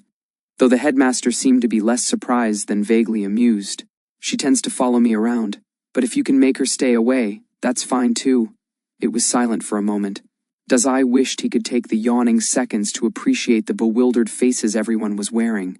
But unfortunately, Mori, had put Dazai in a bit of a situation here. He didn't have the luxury of laughing in the staff's faces. There was only just enough room to squeak out of repercussion. She follows you? Snape and Vector asked at the same time. Dazai glanced to them, but looked back to Dumbledore just as quick. He stood. For whatever reason, he said. Snape looked skeptical, as he ever was when Dazai attempted to justify himself. Lockhart's expression seemed to be caught somewhere in between ecstatic energy and righteous fury, though he at present said nothing except to nervously peek around Poppy's shoulders to stare at Egg. Pomfrey seemed not to be paying Lockhart much mind. She didn't even glance when his hand agitatedly fisted the back of her clothes. Pomfrey's mind was closed off. Dazai didn't like that one bit. What was going through her head? What revelations about Yokohama, about Dazai himself? Eliminate Poppy Pomfrey. Dazai carefully kept his gaze from lingering on her too long. He again looked to Dumbledore instead, the ringleader. Dumbledore hummed. That strange look in his eyes was impenetrable. Rubeus. Hagrid startled. Huh? He had to forcibly tear his focus off of Egg, whom he'd been steadily inching towards for the past several moments. When Hagrid jumped, so did half the room. A sudden startle. At the unexpected surge, Egg reeled back, and when the dragon moved. Within a second, every professor present except Lockhart drew their wands. Egg hissed and snapped, and Hagrid shouted, Wait! Wait! She's just a harmless little thing. Don't fire at her. It's feral, Flitwick shrilled. She's scared, Hagrid argued. Dazai looked quickly between them and Egg, a bloodbath of some kind about to break out. He raised his hands placatingly. This did nothing to mollify the staff, but a moment later, Egg's haunches sunk and her wings stopped flaring. It was quiet. Several people were breathing hard. None of the tension left the room. It was only Hagrid, with glimmering eyes, who outwardly reacted. She responds to ya? He sounded very excited, and perhaps a little jealous. Dazai shrugged, still watching the wands pointed his way. Sure, well, more or less. Half tucked behind him, Egg made a short, trilling noise. It had Hagrid squealing, and the others eyeing her with more trepidation. A dragon doesn't obey people, Vector stressed. It's a wild animal. She didn't turn her focus off of Egg, but her voice did pitch in volume to address Albus. Let us take it down. No! Hagrid shouted. Despite the obvious tension in the room, Dumbledore maintained that thoughtful demeanor still. It was obvious to Dazai that every one of the staff was waiting for his permission on what to do. Rubeus, Dumbledore addressed again. This time no one rose to uproar and Egg only continued to eye them from her spot at the table. You are our resident expert on magical creatures. What can you tell us of the dragon's behavior? Wild thing, these dragons, he said, puffing up proudly. Looks like a ridgeback to me. Fierce. Venomous, too. Fantastic, Snape grumbled under his breath. Then, he took a slow, intentional step towards Dazai. But before he could get close enough to do anything, Egg's eyes sharpened on him. Snape stopped immediately. Instead, he carefully warned Mr. Dazai, get away from it. I told you it's fine. No one looked to believe him. Well, it's fine if it's me. She might actually kill one of you. So either keep your distance or make peace. Flitwick pulled a face. See? Lockhart shouted. He gesticulated wildly, then seemed to recall how jumpy Egg was and huddled behind Pomfrey again. This beast of his. The demon must be planning to attack students with it. Quiet, McGonagall told him. Hagrid cleared his throat. Dumbledore inclined his head for Hagrid to continue. Seeing as Hagrid was still all eyes for Egg, it took several seconds for him to begin speaking once more. Done a lot of reading of dragons, you know, but I'm no expert. They got some of those over at the ministry or wherever. He watched Egg. How she sat close to Dazai, unstressed until the yelling had started. Even now she was warily watching the staff but stayed rooted at Dazai's back. Hagrid said, never seen a human and a dragon so close before. I'd almost say... At the significant pause, Trelawney and several others turned asking looks onto Hagrid. Eventually, Sprout asked, Say what? They say a dragon might bond with a person they really trust. If I had a dragon... You don't, Snape interjected. He again was whirled onto Dazai. Are we certain it won't attack him? Vector scoffed. Her wand was still aloft, pointed and severe. Were you always this fussy, Severus? She was promptly ignored. Trelawney gave her a light pat on the back. At some point the divinations professor had set aside her wand. She was now standing rather casually at Vector's side and looking around the room distractedly. This bond, Poppy said. It was the first thing Dazai had heard her say in quite a while, and his eyes snapped automatically to her. What is it exactly? Hagrid scratched at his beard. It made a scruffy, dandruffy noise. He doesn't know, Snape inferred. Lockhart perked up. I do. No, you don't. I'm well-traveled. A champion of many countries and continents. Dragons may be especially rare out in this corner of the world, but that's not the case elsewhere. Wild beasts. I once stared one in the eye, you know. It was very clear, immediately, that precisely none of the staff believed this to be true. Apparently uncaring about the awkward air now settling around them, Dumbledore asked, Mr. Dazai, where did you find this dragon? Dazai eyed him, suspicious of the headmaster before the man even breathed. Talking to people who obviously had ulterior motives was always a hassle. He spent enough time with Mori to know that much. Deciding it was easiest to play the idiot muggle, he said merely, like I said, Egg just started following me around at some point. Egg? Dumbledore's eyes crinkled, either in amusement or dubiety. Did you hatch her from an egg? Hagrid made a noise. Only thing more illegal than owning a dragon is hatching one. That's her name, Dazai quickly explained. Though by all accounts, Dumbledore was right. Her name was Egg, because her name used to be Eggy, because he had, in fact, hatched her from an egg. Dazai had no recollection of whereabouts this name stuck, and despite all his fussing about giving pets respectful names, Ron had never made any moves to change it. "You've named it," Flitwick said, clearly wary of the idea. "Why Egg, if you didn't hatch her?" Trelawney suddenly piped up. Her eyes were still dazedly looking around the room, dancing over the ceiling where a charm had been cast to depict the starry sky in motion. Dazai followed her gaze, but refocused quickly when Lockhart again spoke. "Egg is a terrible name," he was squawking. "It won't do at all. No. I'll have to change it when I write this chapter. Something menacing ... Cerberus. No, that won't do." Lockhart continued to mumble to himself for several moments. Meanwhile, Dumbledore only continued to stare at Dazai with that impenetrable look. Eventually, he said, "I see." No one else seemed to be seeing at all. The staff stared between Egg, Dazai, and Dumbledore with uncertain demeanors. As for Dazai, he was too on edge with the whole situation, still waiting for the other shoe to drop. Dumbledore dropped the shoe. "Tell me about the letter." Damn. There was no getting out of this one. Dazai forced a sheepish look onto his face, made his eyes soften, lose the sharpness they'd gained since reading Mori's letter, his lips pressing thin awkwardly. Another one of those expressions Dazai had once practiced in the mirror, because he rarely felt it in genuine. And when he did, there wasn't often a reason he would want to show it.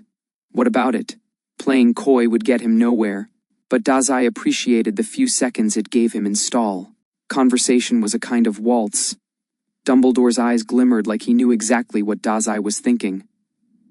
"This dragon delivered you a letter, my boy, seeing as it is now turned to ashes." He didn't gesture or even look to the pile of soot on the table, but everyone's eyes turned to it. Regardless, it must be significant. "If you would explain, please." Without thinking, Dazai instinctively began to scratch at his wrist. Snape jerked straight beside Pomfrey, and seeing this, Dazai's hands fell limp at his side instead. "I'd really rather not," he said. Egg sniffed and made a sound that meant nothing. Vector glowered. "Insolent boy. Answer the question." Dazai raised his hands, the gesture both placating the staff and busying his wandering fingers. "You're such a stickler, Professor." "Answer," Snape said this time. Dazai pouted at him. But when he answered, his eyes were on Dumbledore as ever. "It was just a letter from home." He paused, then added, "Mori said something annoying again, and I maybe accidentally lit his letter on fire." Oops, they stared, silenced for a moment by the answer.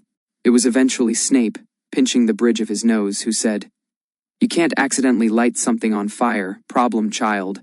Snape has no faith in me. Why do I put up with you, sir? Watch it."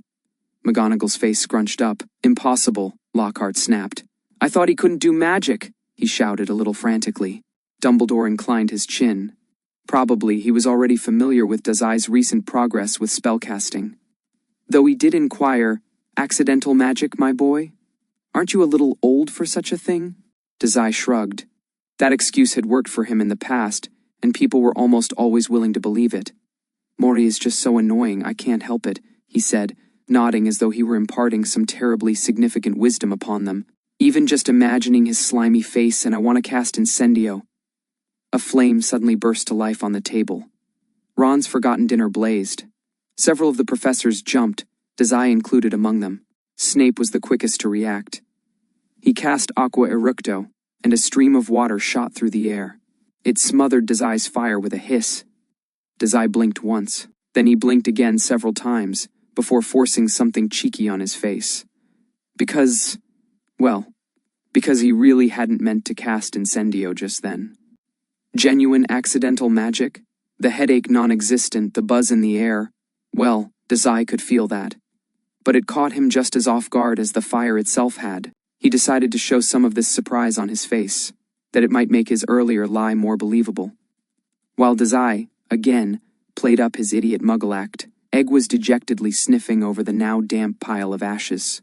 "Like that," Dazai said, gesturing wildly with one hand. The wide gesture covered up any of his genuine shock as rambunctious energy. "Aren't I terrible?" The ashes smelt odd as they were wet.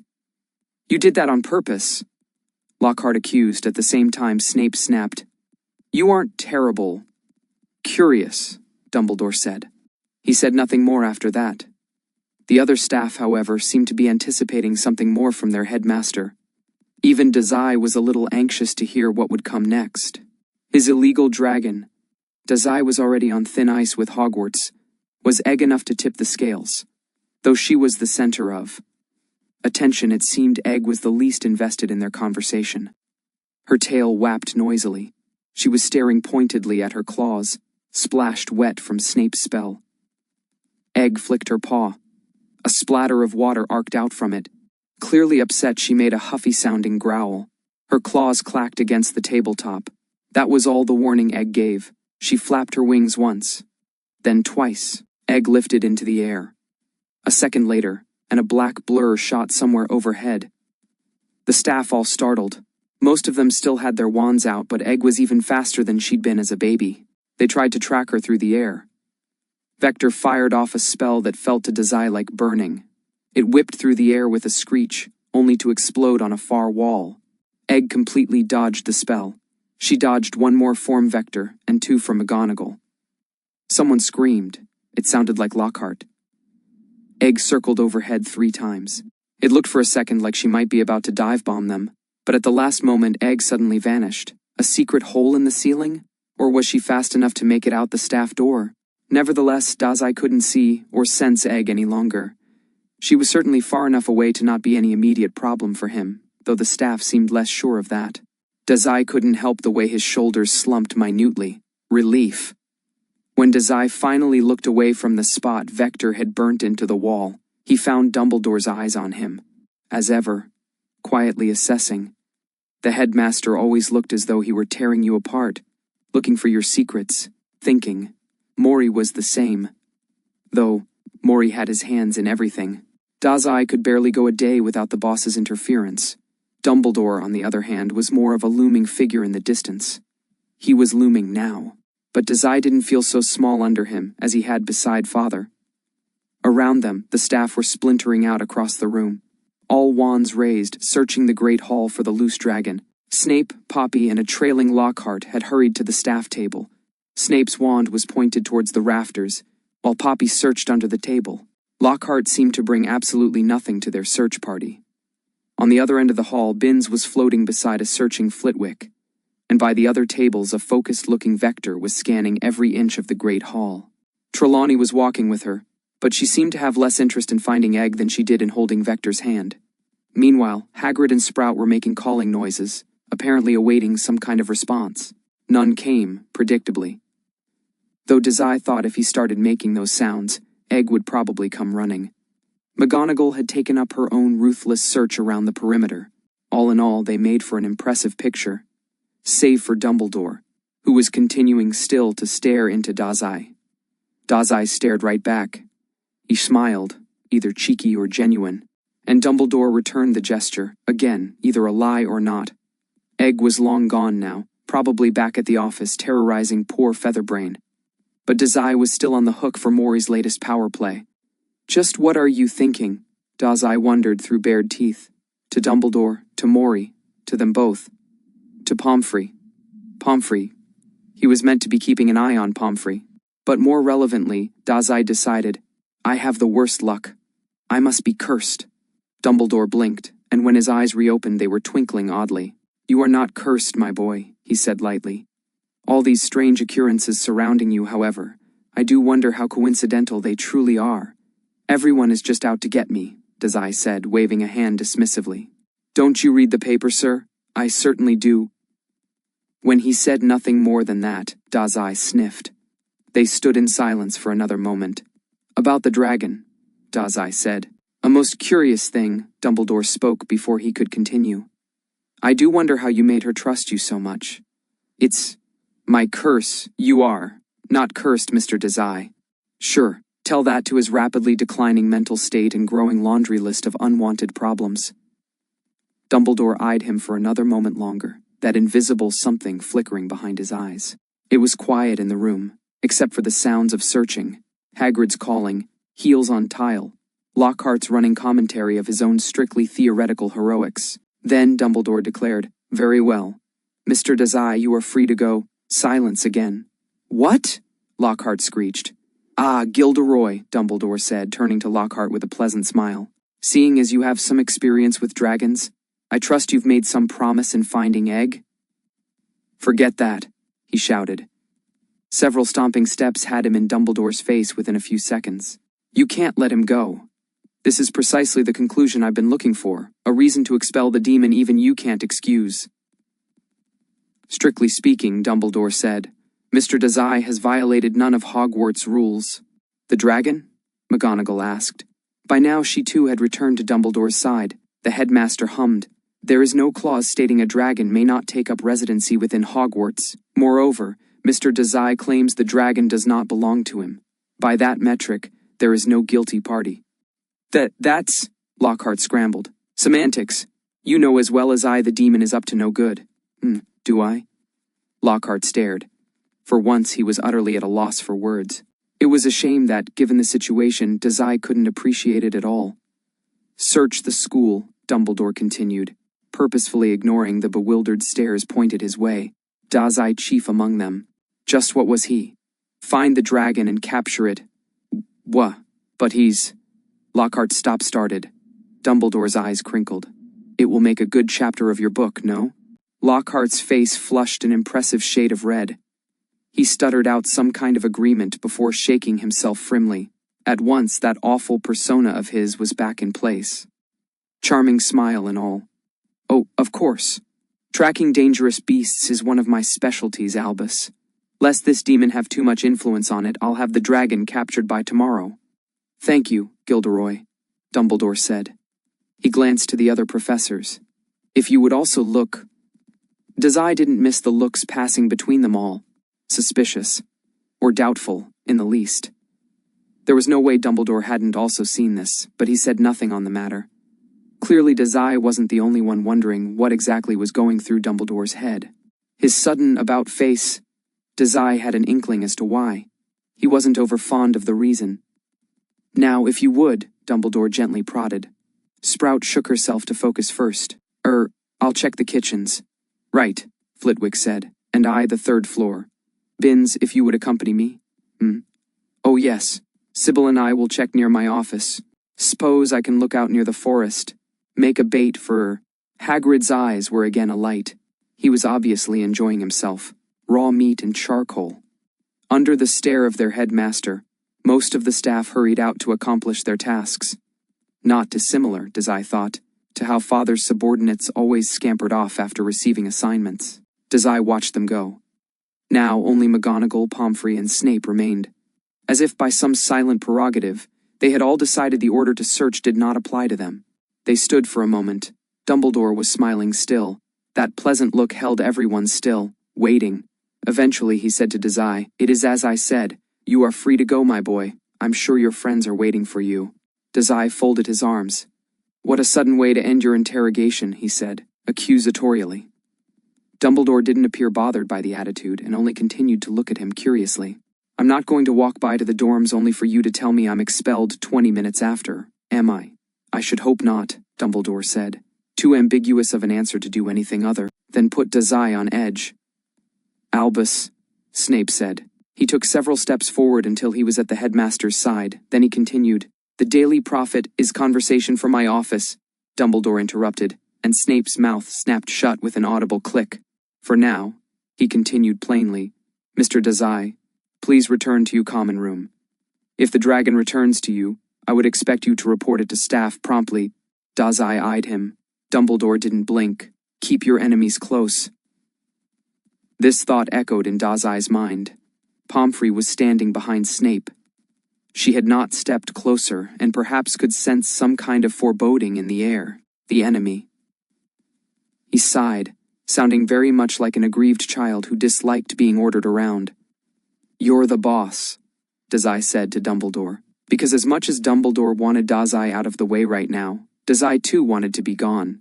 He had a job to complete, grounds to lay, a murder to get away with. Egg was old news. He turned fully to Pomfrey to see some strange emotion twisting her face. "Tomorrow morning, I'll stop by the infirmary." He pointed one finger to his eye patch. "Clean now. It would be weeping by the morning." "Ah," Pomfrey blinked. Then she nodded. "Yes, Please. Thanks, ma'am. McGonagall frowned. Didn't you just look at his eye? Pomfrey glanced at her, then smiled thinly. It's been weeping, in the mornings. I'd really like to keep checking up on it, at least until the healing is a little further along. McGonagall made a sound of agreement, then Snape did the same. Pomfrey nodded, evidently content with this decision. It set Dazai at ease a little. She hadn't objected, and perhaps if Dazai acted quick enough.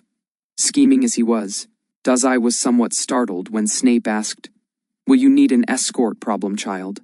Dazai blinked out of his musings. What, to the infirmary? The infirmary. Snape lifted a brow. The common rooms. Anywhere. Don't get lost. You know I never try to get lost, sir. That's what worries me. McGonagall clicked her tongue and they both turned to her. I'm sure this once he can find his way. As am I, Dumbledore agreed. And though his tone was light as ever, Dazai saw a flicker of impatience in his expression. For just a moment. We have much to discuss now. With the headmaster growing impatient, and Pomfrey's strange demeanor looming, Dazai decided now was best to excuse himself. He gave a quick, and polite, goodbye to the staff.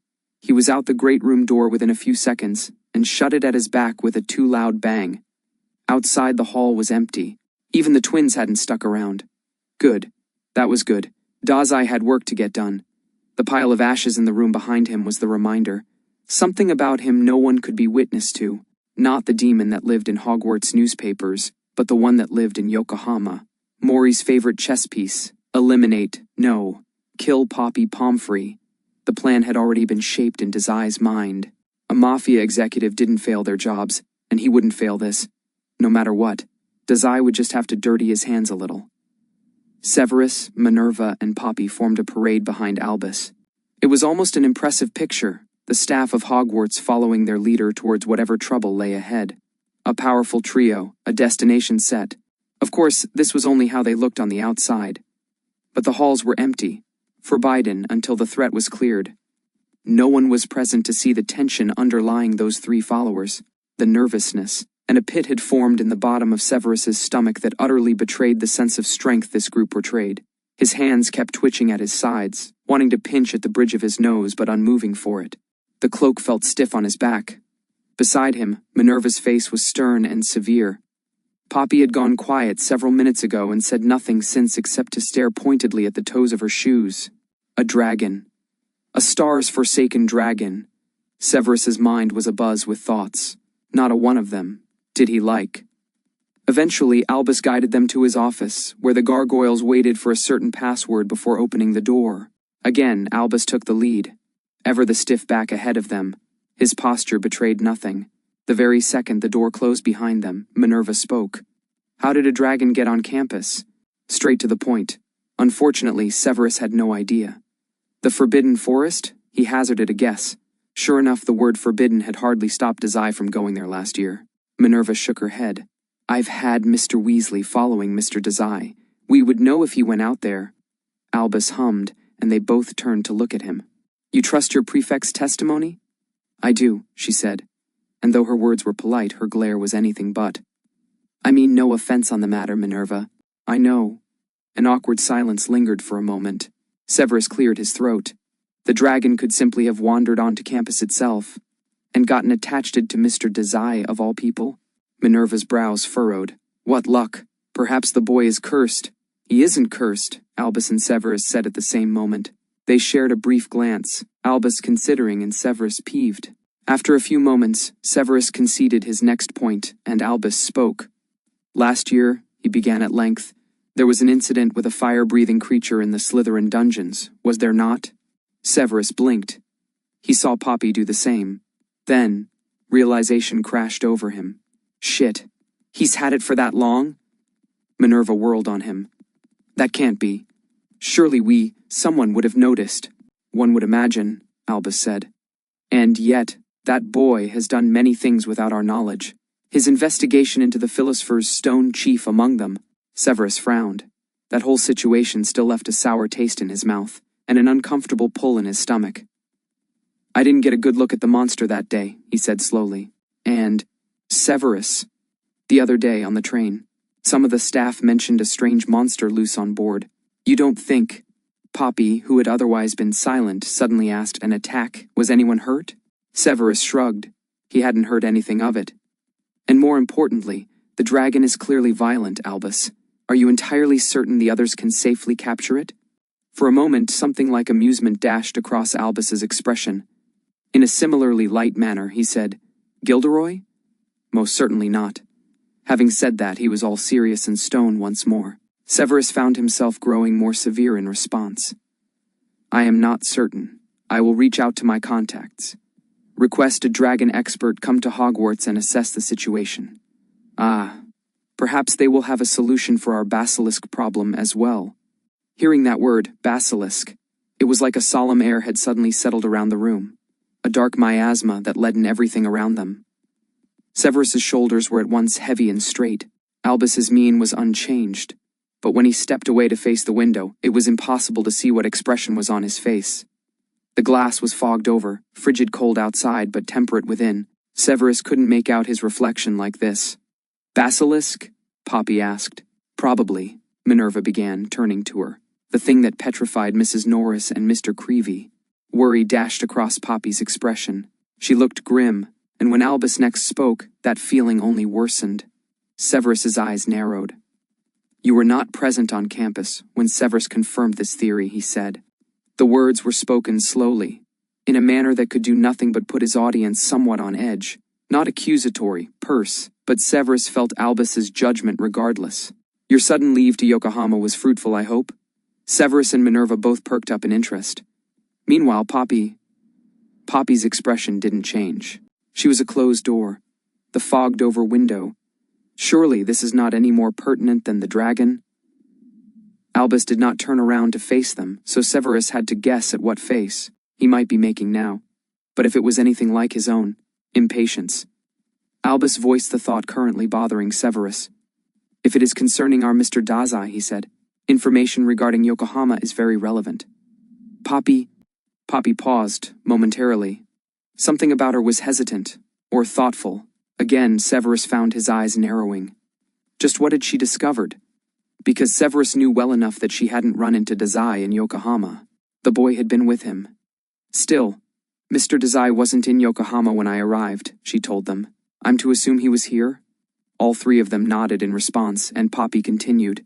"It was as Severus described to me. A pleasant enough city here," she paused briefly. "Then difficult to enter. But an unnautical charm got me in." Minerva blinked, startled. "You needed magic to enter?" Poppy made a face. "Severus, Albus, you must have been expected last year. I wouldn't have been permitted entry without higher approval. Still," she glanced briefly to Severus, "Mr. Desai wasn't there to meet with, and his father was nowhere to be found either." Albus's hum belied nothing of his inner thoughts. Meanwhile, Severus was beginning to feel a headache coming on. More so than the dragon-induced headache from moments prior, if that were possible. Poppy's strange pauses, her subvert glances, the way she had barged into his classroom like she had something she needed to say right then. Severus was certain of it. There was something more going on here. Something she didn't want Albus knowing. This realization rankled, and Severus found himself watching Poppy more closely. No injuries, just a tightness to her shoulders that betrayed some partially hidden stress. He bit his tongue, and the boy's eye? Poppy softened at Albus's question. Healing. As well as it can be, at least. "I'm afraid it had been completely removed. Muggle surgery, I assume. Though you understand that isn't my field of expertise. The eye and his vision can't be recovered. Magic can only do so much now." Albus made a noise, apparently no more interested. But Severus felt that pit in his stomach coil into something meaner. "I didn't use a healing spell," he admitted, like choking glass. "Would that have—" He couldn't finish the thought. Poppy blinked. Then, emphatically, she shook her head. No. Unless you'd healed him right after he got it, the damage is just too deep to heal. Even then, a pisky isn't powerful enough to heal more than cuts and bruises. You'd need to be a full-fledged healer to properly regrow an eye, if that were even possible. And we can't know the extent of the wound before it was enucleated." Severus sighed. "Anyhow, with his sensitivity the way it is," she said, "I worry using a healing spell would only stress the wound further." Minerva scratched her chin thoughtfully. Her eyes flicked to Albus's back. "To be hurt so terribly over break. She trailed off, but the meaning was clear. Dazai isn't safe at home. And Albus, what are we going to do about this? Because the evidence was growing less and less refutable by the day.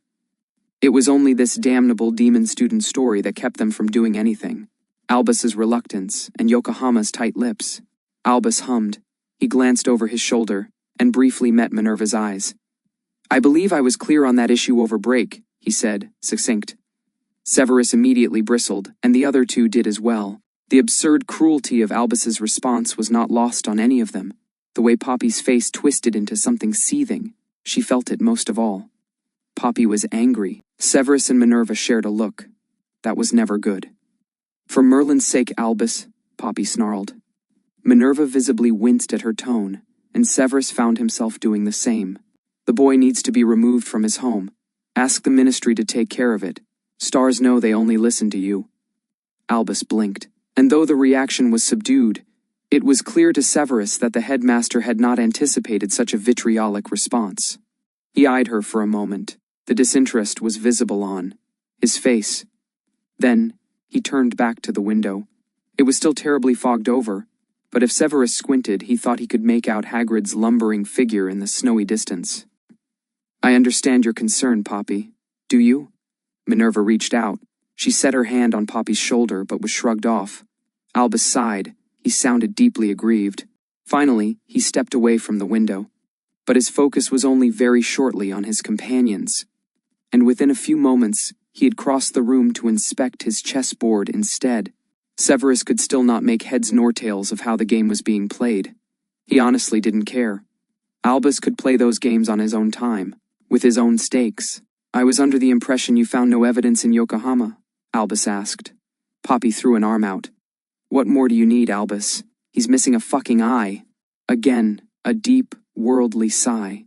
Albus's fingers skimmed over the board. He didn't touch any of the pieces nor make any attempt to reposition them. Eventually, he wiped some invisible speck of dust from a black tile. Albus did not turn again to face them, and when he spoke, it seemed more that he was talking to the mismatched set of pawns than anyone else. He lamented, "You lack a sense for the bigger picture." Something snapped in Severus, familiar and angry and more wound up now that it had been previously. He couldn't help the scowl now marring his face. Those words, bigger picture.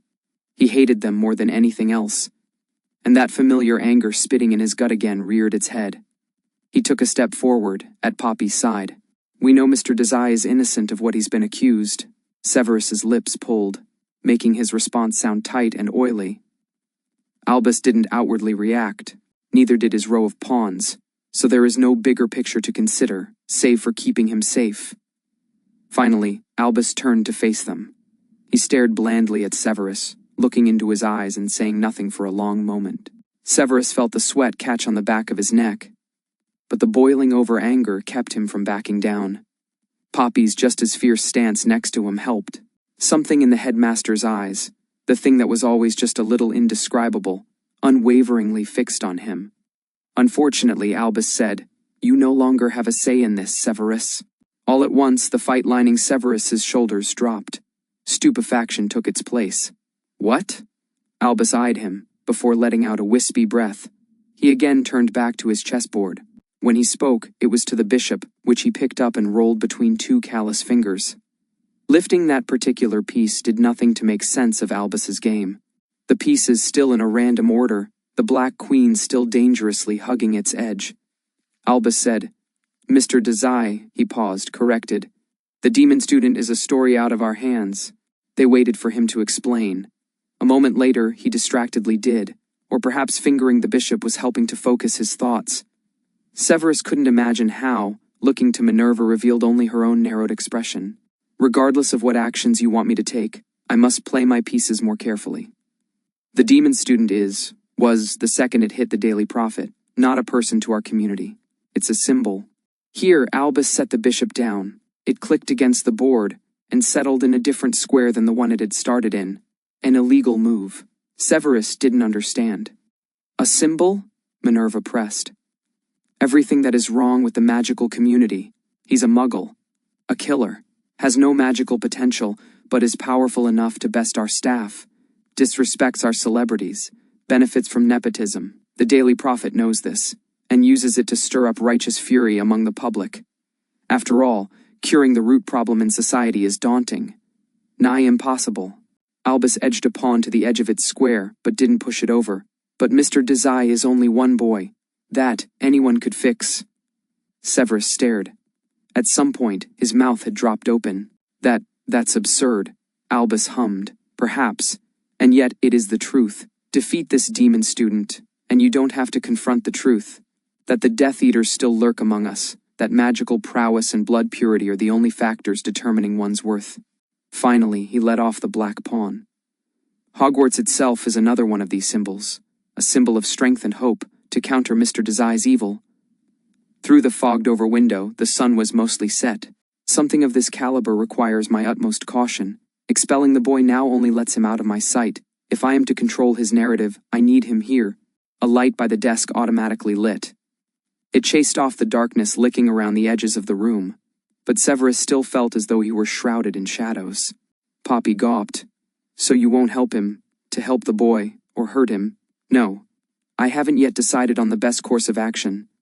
I will know best after identifying our third player. You... Hold on, Minerva interrupted, something sharp in her tone. What do you mean by nepotism? Albus, it's clear as day Mr. Dazai is failing his classes. Not to mention he's a muggle-born without any connections. Severus paused. He hadn't even realized that. Poppy, too, seemed to be caught off guard enough to calm down, if only momentarily. Strangely, Albus's eyes again flicked to Severus, like he was anticipating Severus would answer for him. He had no idea. Nepotism? He asked instead. Speak plainly. For a moment, Albus appeared to be genuinely surprised, but a second passed and that contemplative look was worn on his face again. So, this was something Severus was expected to already know about?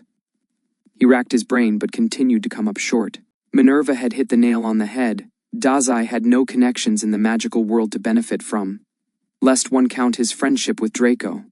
But if those two were to be believed, that familiarity didn't extend to Lucius. Severus, Albus said, you are the boy's father. Silence. Then what? Severus and Minerva shrilled at the same time. Poppy's mouth dropped open in silent shock. That's ridiculous. You know I'm not.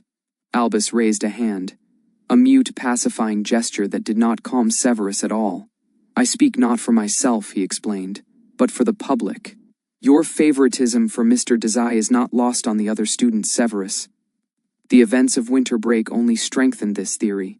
The events of winter break, Severus scowled. When he'd brought Dazai back to Hogwarts early, personally. But that was... I could hardly abandon him after seeing the state of his face, he growled. Regardless. No, regardless, that's the truth. Then regardless of the truth, Albus eyed him. The Daily Prophet will surely be reporting on your supposed nepotism by its next publication. Along with it, Mr. Dazai's dragon. This is one thing I can rather easily solve. Severus's frown deepened, if that were even possible. He did not like the sound of that. His expression clearly said as much, because Poppy grimaced beside him. From here on you are to cease teaching Mr. Dazai remedial magics at once. Outrage burned in Severus's stomach. You can't be serious, he needs a teacher. Albus hummed. He sounded disinterested. It had Severus's blood boiling. I was under the impression the boy had progressed significantly. He will rejoin the regular second-year curriculum starting next week. Albus, enough, he concluded. I've bigger things to manage than the boy's lesson plan.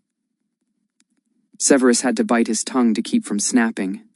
At his side, Poppy did not. Her mouth had opened in a yell, and she'd taken a heavy step forward. Sensing danger, Minerva quickly slapped a hand onto the matron's shoulder. She shook her head. No, not now. Poppy glare could kill. But she didn't speak her mind, and Severus let out a breath. Albus Dumbledore was his own kind of symbol. Hero of wizard kind, and though Severus had of late disagreed strongly with the man, he was still that type of character. He always knew where they were going. What to do next? That bigger picture. Severus hated. Albus was watching them. He couldn't be blind to the near treason that had just occurred, but he said nothing of it. Instead, his eyes turned to the gilded cage near the window. It was empty of anything save a pile of ashes.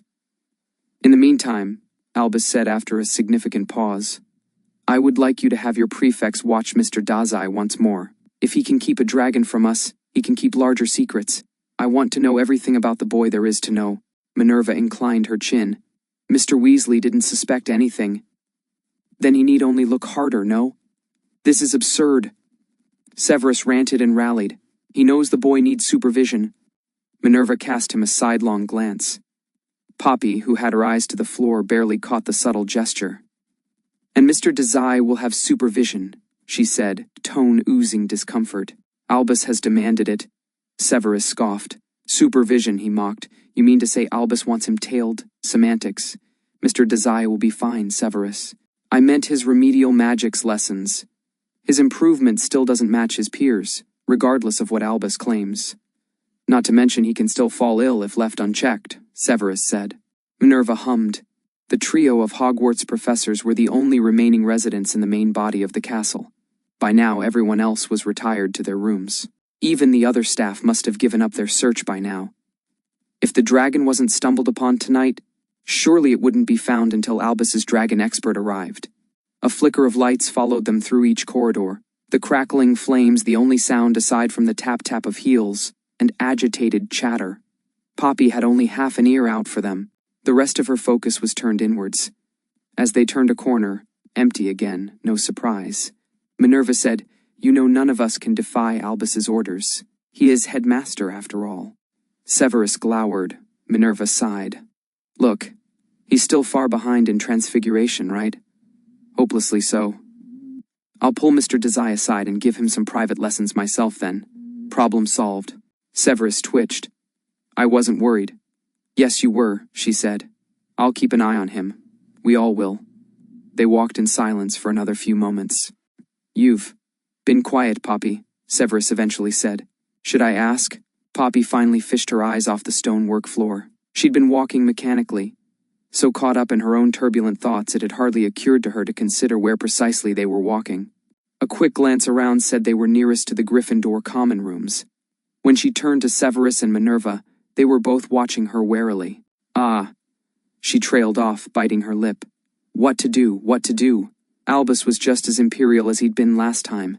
But looking at Severus and Minerva now, her self-declared Dazai Protection Club, Poppy let out a breath. It had been holed up in her lungs since leaving Yokohama, a ball of sickly energy she couldn't shake. The truth, the Port Mafia. They must have been expecting Poppy to yell again, because when she carefully spoke, Minerva and Severus both blinked, surprised. I have a plan. They both sobered quickly. Minerva collected herself first. Explain. Poppy shook her head. Not here, she said, the words feeling like an imitation of Albus's own just earlier that evening. Her eyes again skipped around the hall. Minerva, evidently understand Poppy's meaning, said, My office is nearest. Poppy agreed immediately. Then Severus did as well a moment after. It was only a matter of moments until they reached Minerva's office. This time their steps focused and fast with an objective key in mind. Poppy herself walked the fastest. All her nervous energy worked itself out in her pace. Her breathing. The Port Mafia. It kept repeating over and over in her head. One of those record players Muggles used to use, but broken. Skipping over bits. But always coming back to that one fact. Dazai is a member of a Muggle Mafia. She bit her tongue to keep from shouting up until Minerva finally locked the door at their backs. Cast a protection. Spell, please, she asked. Again, shock flit across both their faces. Poppy had to pay it no mind. They knew not the gravity of what she had to say next. Poppy, everyone is asleep by now, surely. Something to keep our conversation from traveling. Poppy's lips thinned. Trust me. Minerva and Severus both eyed her for a moment. It wasn't distrust in their gazes, but some cautious emotion lay there nonetheless. Eventually, with pinched brows, Minerva lifted her wand to cast Invia Obice around the room. A second later, a wall of shimmering blue floated around them. It coated the walls and the door in a thin layer of opaque magic that no person nor sound could pass. Poppy found her shoulders dropping only slightly upon seeing this. An unshakable tension had filled her about this whole situation. And seeing Dazai, she had hoped, would settle that ill feeling, make sense of it all. That she would look at him and just know what to do. That she might see some evil in him now, hidden just below the surface, and know at once to tell Albus the truth. She hadn't seen that, of course. No situation was ever so black and white, and all Poppy had seen in Dazai, standing over him in the infirmary white light, was the same boy she always saw. Quiet, or loud if he wanted. Hurt, incredible. And Poppy really couldn't stomach the thought of expelling him. Because Port Mafia aside, no, Port Mafia considered, Desai was certainly a child in need of help. Her resolve had not been shaken upon learning this fact. It had only been readjusted, a paradigm shift. But, attention still. Severus spoke first. Poppy, he said, what happened in Yokohama? Minerva, following this line of thought, narrowed her eyes and her lips pinched together in a severe line. Poppy had to suck in a breath. Then another. Yokohama, she said, drawing the word out carefully like it were a poison in the air. Perhaps it was. Severus and Minerva both waited with bated breath. Was not what I expected. Minerva crossed her arms. What was it then? Poppy paused. The words she had been desperate to speak for several days now, at once clogging beneath her tongue. Instead, she said, what I am about to say. It can't leave our circle. Poppy, Minerva hedged. If this is dangerous, Albus, you agreed to cooperate with us, in exchange for some secrecy, Poppy reminded her. Minerva frowned. Her crossed arms shifted in place, tightening over her chest. Severus glanced to Minerva, frowning similarly, then said, that was our deal. Now, Minerva said nothing. Her face continued to twist into a conflicted emotion before finally falling into something serious. Eventually, she said, I will make my own judgments. Minerva, Severus snapped. I will make my own judgments, she stressed once more. But I will hear out your plan first. Severus, Poppy, I want Mr. Dazai as safe as you do, but I will not sacrifice my other students for him. This is about him, isn't it? Of course it is, Severus said. It is, Poppy said at length. She waited a moment, until it was clear they both were listening, and though Minerva's arrogance had Poppy somewhat on edge, she agreed. Finally, she forced the choking reality out. Yokohama is run by a mafia, the Port Mafia. What? A criminal organization? Poppy nodded. She waited a beat for their initial shock to still. A Muggle criminal organization, she told them. That's who has the whole city on lockdown. Severus's eyes flickered with realization.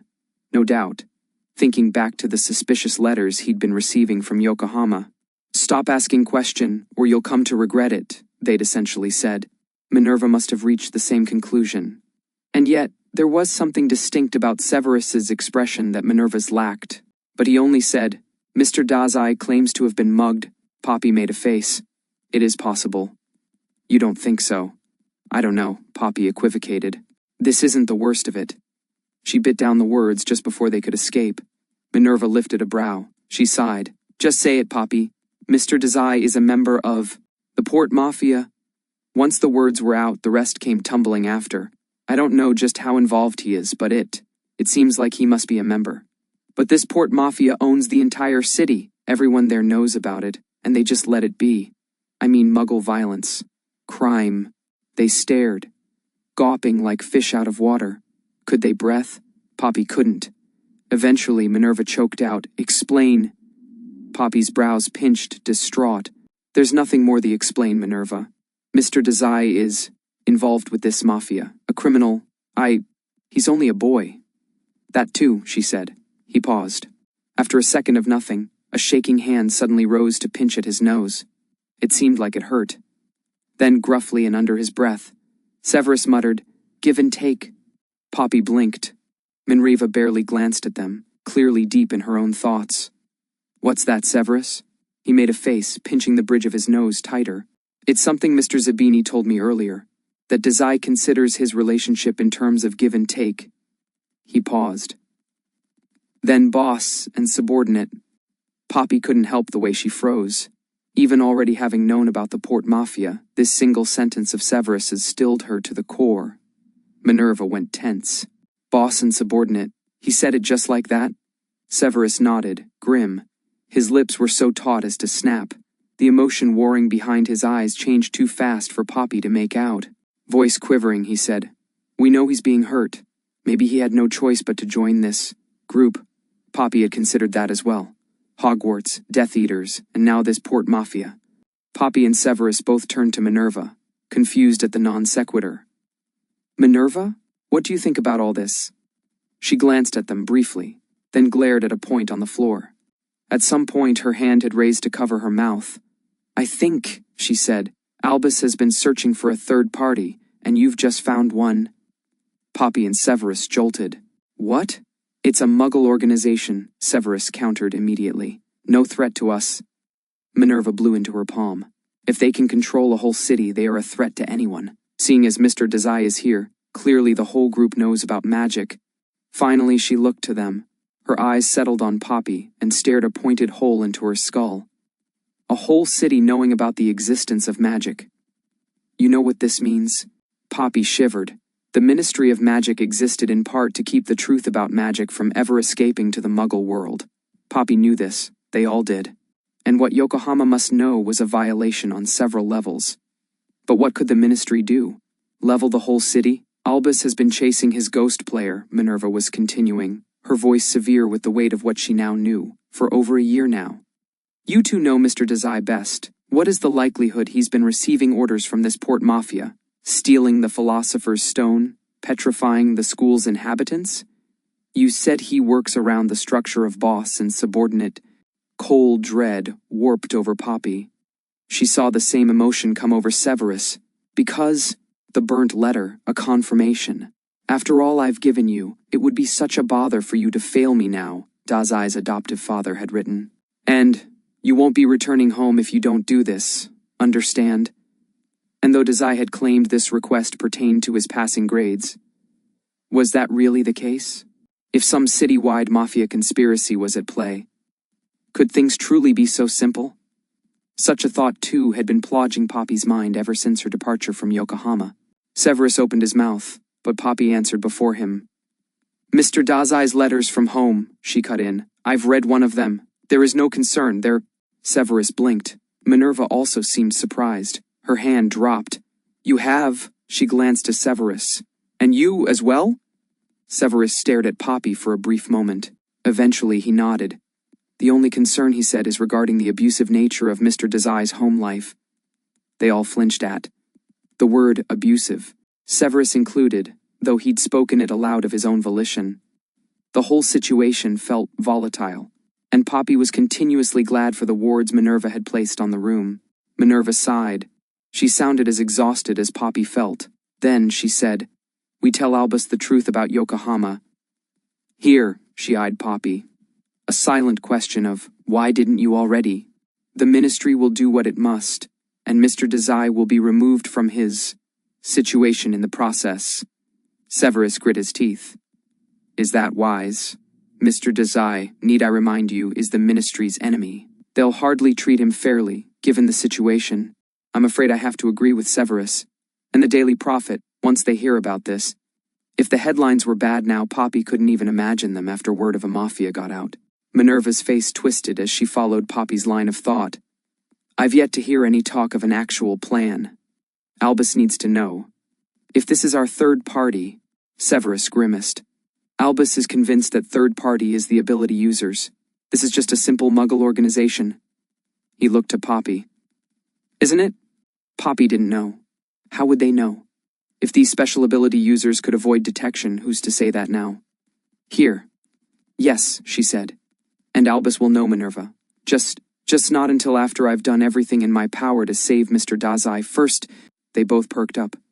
This plan of yours, Minerva said carefully. Just what is it? And is it as reckless as your last-minute expedition into Yokohama? Severus huffed. Poppy couldn't really say one way or the other. Her thoughts lately had been turbulent, angry, like if she sat still even one moment longer, she might just explode. The Daily Prophet's slander, Albus's lack of reliability, those petrifications she was useless against. Poppy'd had enough with it all, and here was her chance. The one thing she could do, as matron, as a human being. Recklessness didn't fit into the picture, when the alternative had always been doing nothing at all. And here's the truth, going to Yokohama had been reckless, and Poppy was still reeling from what she had learned. Seeing Minerva and Severus react with the same level of shock had not helped to settle the tightness in her chest, but it had leveled her resolve. I just need time, Poppy told them. told Minerva in particular, to get Mr. Dazai removed from his home and somewhere safe. After that, you can tell Albus everything. Everything? Poppy, just what are you planning to do? You agreed yourself. The ministry stands against Mr. Dazai. You may have him taken out of Yokohama, but no wizard family would adopt him. No orphanage welcome him, and Merlin forbid they let a muggle house a wizard child. Poppy shook her head. She'd been thinking for a long time now, just how she could help Dazai. Because Severus was right, and the political landscape made it too difficult to use traditional means. The ministry would do nothing, Albus neither, no one to take initiative, so Poppy would take that step. It wasn't reckless. It wasn't like she hadn't already considered. I'll adopt him, Poppy said. She expected the way Severus and Minerva both stared. Are you sure? Minerva said, her stare unblinking. Poppy, that's a huge commitment. Poppy tried for a smile, but it came out tight and tense. But sure, all the same. I know it sounds strange. It sounds like you, Severus said. But just saying it won't do anything. We both know that by now. They did. And their previous inaction burned Poppy in the same way she suspected it burned Severus. Still, I know things seem dire. But I have a few ideas on how to legally remove Mr. Desai from Yokohama. The senior Weasley, Arthur, he works with the ministry.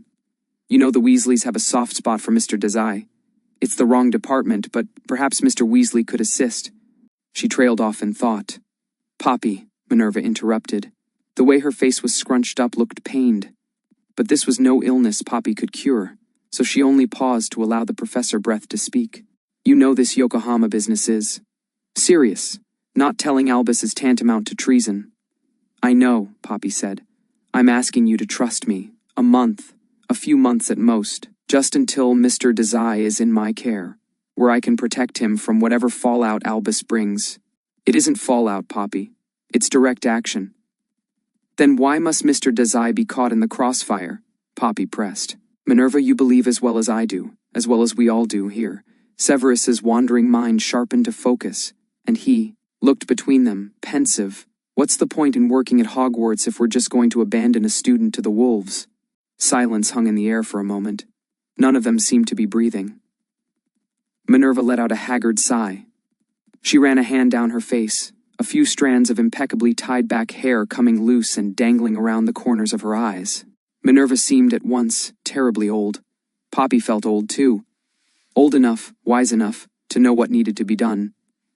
Fine, Minerva said finally. Poppy felt her whole body deflate. Severus did the same beside her, though he said nothing of it. 1 month, she said, and I tell Albus about the Port Mafia. The second Mr. Dazai is removed from Yokohama custody, you tell me. Thank you.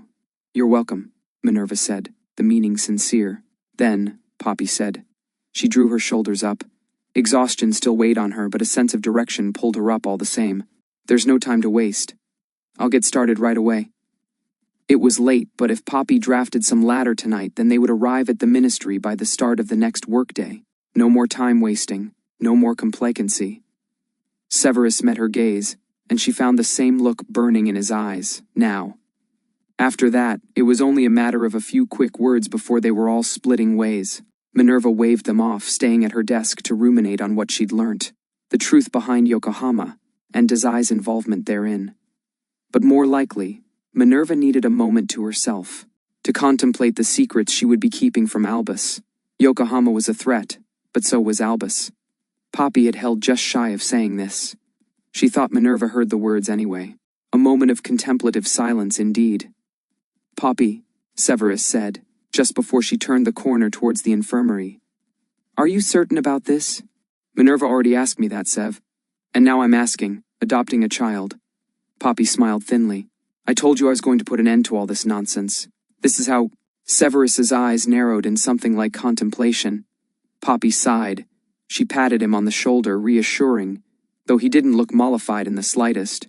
I'll see you in the morning, hopefully with good news on the way. Good night, Severus. Good night, Poppy. The torches overhead lit a path down 2 corridors, and they split ways. Poppy stood alone in the hallway for a moment. The adrenaline rush of sharing a heavy burden and committing to such a plan buzzed under her skin. When Poppy blew out a breath, it seemed to lighten her whole body. Content. She opened the door to the infirmary. The lights flickered to life above her, bright white and clean, red. Poppy froze. Her blood ran cold. She was sprinting across the room before even thinking about it. The door slid shut behind her back. Clunk. Poppy reached out to grab. "Here you are," Dazai said. "You took a while, ma'am. She started.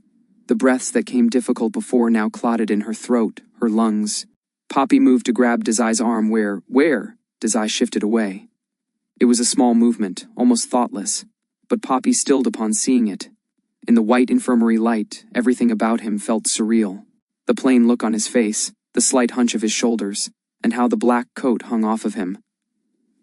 Desai was standing at the wall beside an occupied cot. Colin Creevey was there, petrified. The boy's eyes were still open, sightless, staring frightfully at the basilisk only he had seen. Dazai's hand hovered just over Colin's head. For once he wasn't wearing his gloves. Dazai's hand, covered in blood. Poppy swallowed. Row upon row of small cuts from the elbow to the pulse point of his wrist. Beating, a sluggish flow of blood. Dear Merlin, she thought detachedly. It's worse than I'd thought. Poppy's hands shook. Dear, she gasped. What happened? She knew what had happened. Could see it here, plain as day. Self-harm. I need to patch this up, okay? You were so right to come to me. Dazai eyed her. There was something strange about his expression now. His eyes were half-lidded and staring. Can I touch you? Poppy asked, though only just for the sake of it. There was no room for hesitation here. All that blood. She reached forward again. Dazai sighed, and suddenly Poppy realized what was so strange about his expression. Dazai didn't look scared at all, nor surprised, nor even in pain. Shock, she thought. He must be in shock. Dazai watched her, unblinking. Then he asked, Who did you tell? Poppy startled. Her hands, halfway to staunching the bloody wound, suddenly stilled in the air. Pointless. What? About Yokohama? Poppy gaped. How did you... She shook herself. We can talk about that later, okay? Your health comes first. Let me... Slowly, the hand lingering over Colin's face fell to rest at Dazai's side. The motion brought forth another trail of blood from his forearm. A few drops splattered onto the floor with a tap. A spot of red pooled on the tile. You told Snape, he interjected. And McGonagall? A shiver ran down Poppy's spine. Dazai hummed.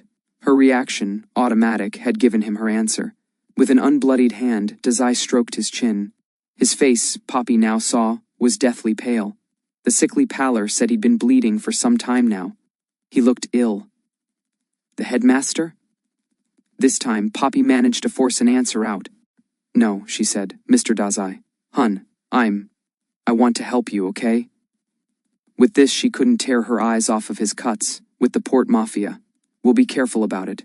I just need you to trust me, okay? Again, Dazai hummed. She didn't like how empty it sounded. A sound meant to fill the silence, and nothing more.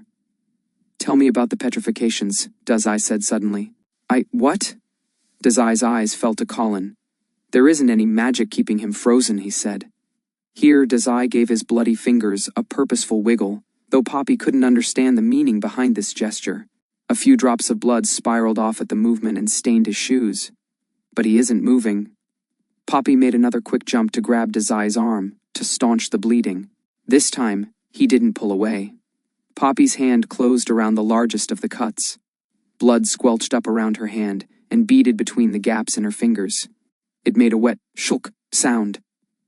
The stench of rusty iron flooded the room and Poppy's nostrils, and she gagged. Dazai let her hold his arm at an awkward angle, limp. A special potion is needed to cure a petrification, Poppy explained. Hoping against all hope that answering his questions might recover Dazai from whatever morbid shock he'd fallen into. Snape isn't brewing it, he commented. No, Poppy's fingers pressed tightly against the gashes. Too many wounds, too much blood. I need bandages now. It's a very specific potion. Drat it, I can't use a pisky. I need Wingardium Leviosa. She cast the spell out, feeling for where she kept her emergency supplies. The bandages, the gauze, the antiseptic. All the supplies she'd specially bought after realizing the truth behind Dazai's condition. She had hoped never to need them. But now Poppy could only feel relief that she'd had the foresight. A second passed. The bandages did not appear. Poppy's brows furrowed. She must have messed up the spell. Too panicked, too flustered to say it properly. If you don't brew the potion, then no one will? Dazai asked, oblivious to Poppy's worries. She blinked at him, at his face now, and not just the swelling red of his arm. He was still watching her. There was nothing behind his eyes. There was a cold feeling in Poppy's chest. She pressed harder on Dazai's arm with one hand and slipped the other into her pocket. Blood smeared across her shirt. Red, red, red. Wingardium Leviosa. She cast again. This time, with a whirl of her wand. The cold feeling in her chest writhed. The spell did not cast. Ah, Dazai hummed. Please stop doing that or I'll get a headache.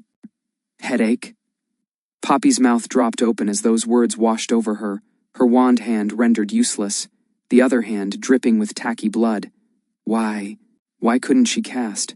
She was doing everything right, had even taken a calming breath this time. She tried once more, nothing. Nothing. The cuts on Dazai's arm continued to bleed at a gushing pace. Poppy swore, and in her haste to pressure the wounds again, she dropped her wand. It clattered against the floor. Dazai twitched. Poppy felt it beneath her fingers. Then, again, when he suddenly pulled away. The blood was so slick, she immediately lost her grip on him. A fresh burst of blood fell and spattered against the floor grotesquely, red, everywhere. In the white light shadowed beneath his bangs and a strange expression, even Dazai's eyes seemed to wear that shade of red. He mumbled under his breath, "So that's how much blood you want, huh?" "Mr. Desai," Poppy gasped. "Just let me help you." She took a step back, closer to the bandages. Dazai moved to the side. Behind him, the crack in the wall appeared, a flicker of movement behind stone. "Since this is the last time we'll talk," Dazai said sedately, "I'll tell you a secret." Poppy's breath chilled. Dazai looked away, and hiding behind the crack, a massive eye blinked once. "I didn't really mind you as a doctor, but you can't cure a special ability, ma'am. The basilisk. The basilisk." Poppy opened her mouth to scream, the basilisk's stare petrified. Stone, just as Poppy's entire world turned to ice. The last words she hears, "Damn it, I got blood everywhere. Who's going to clean all this up?" Thank you and subscribe for more Bungo Stray Dogs fanfictions. Let me know what was your favorite scene.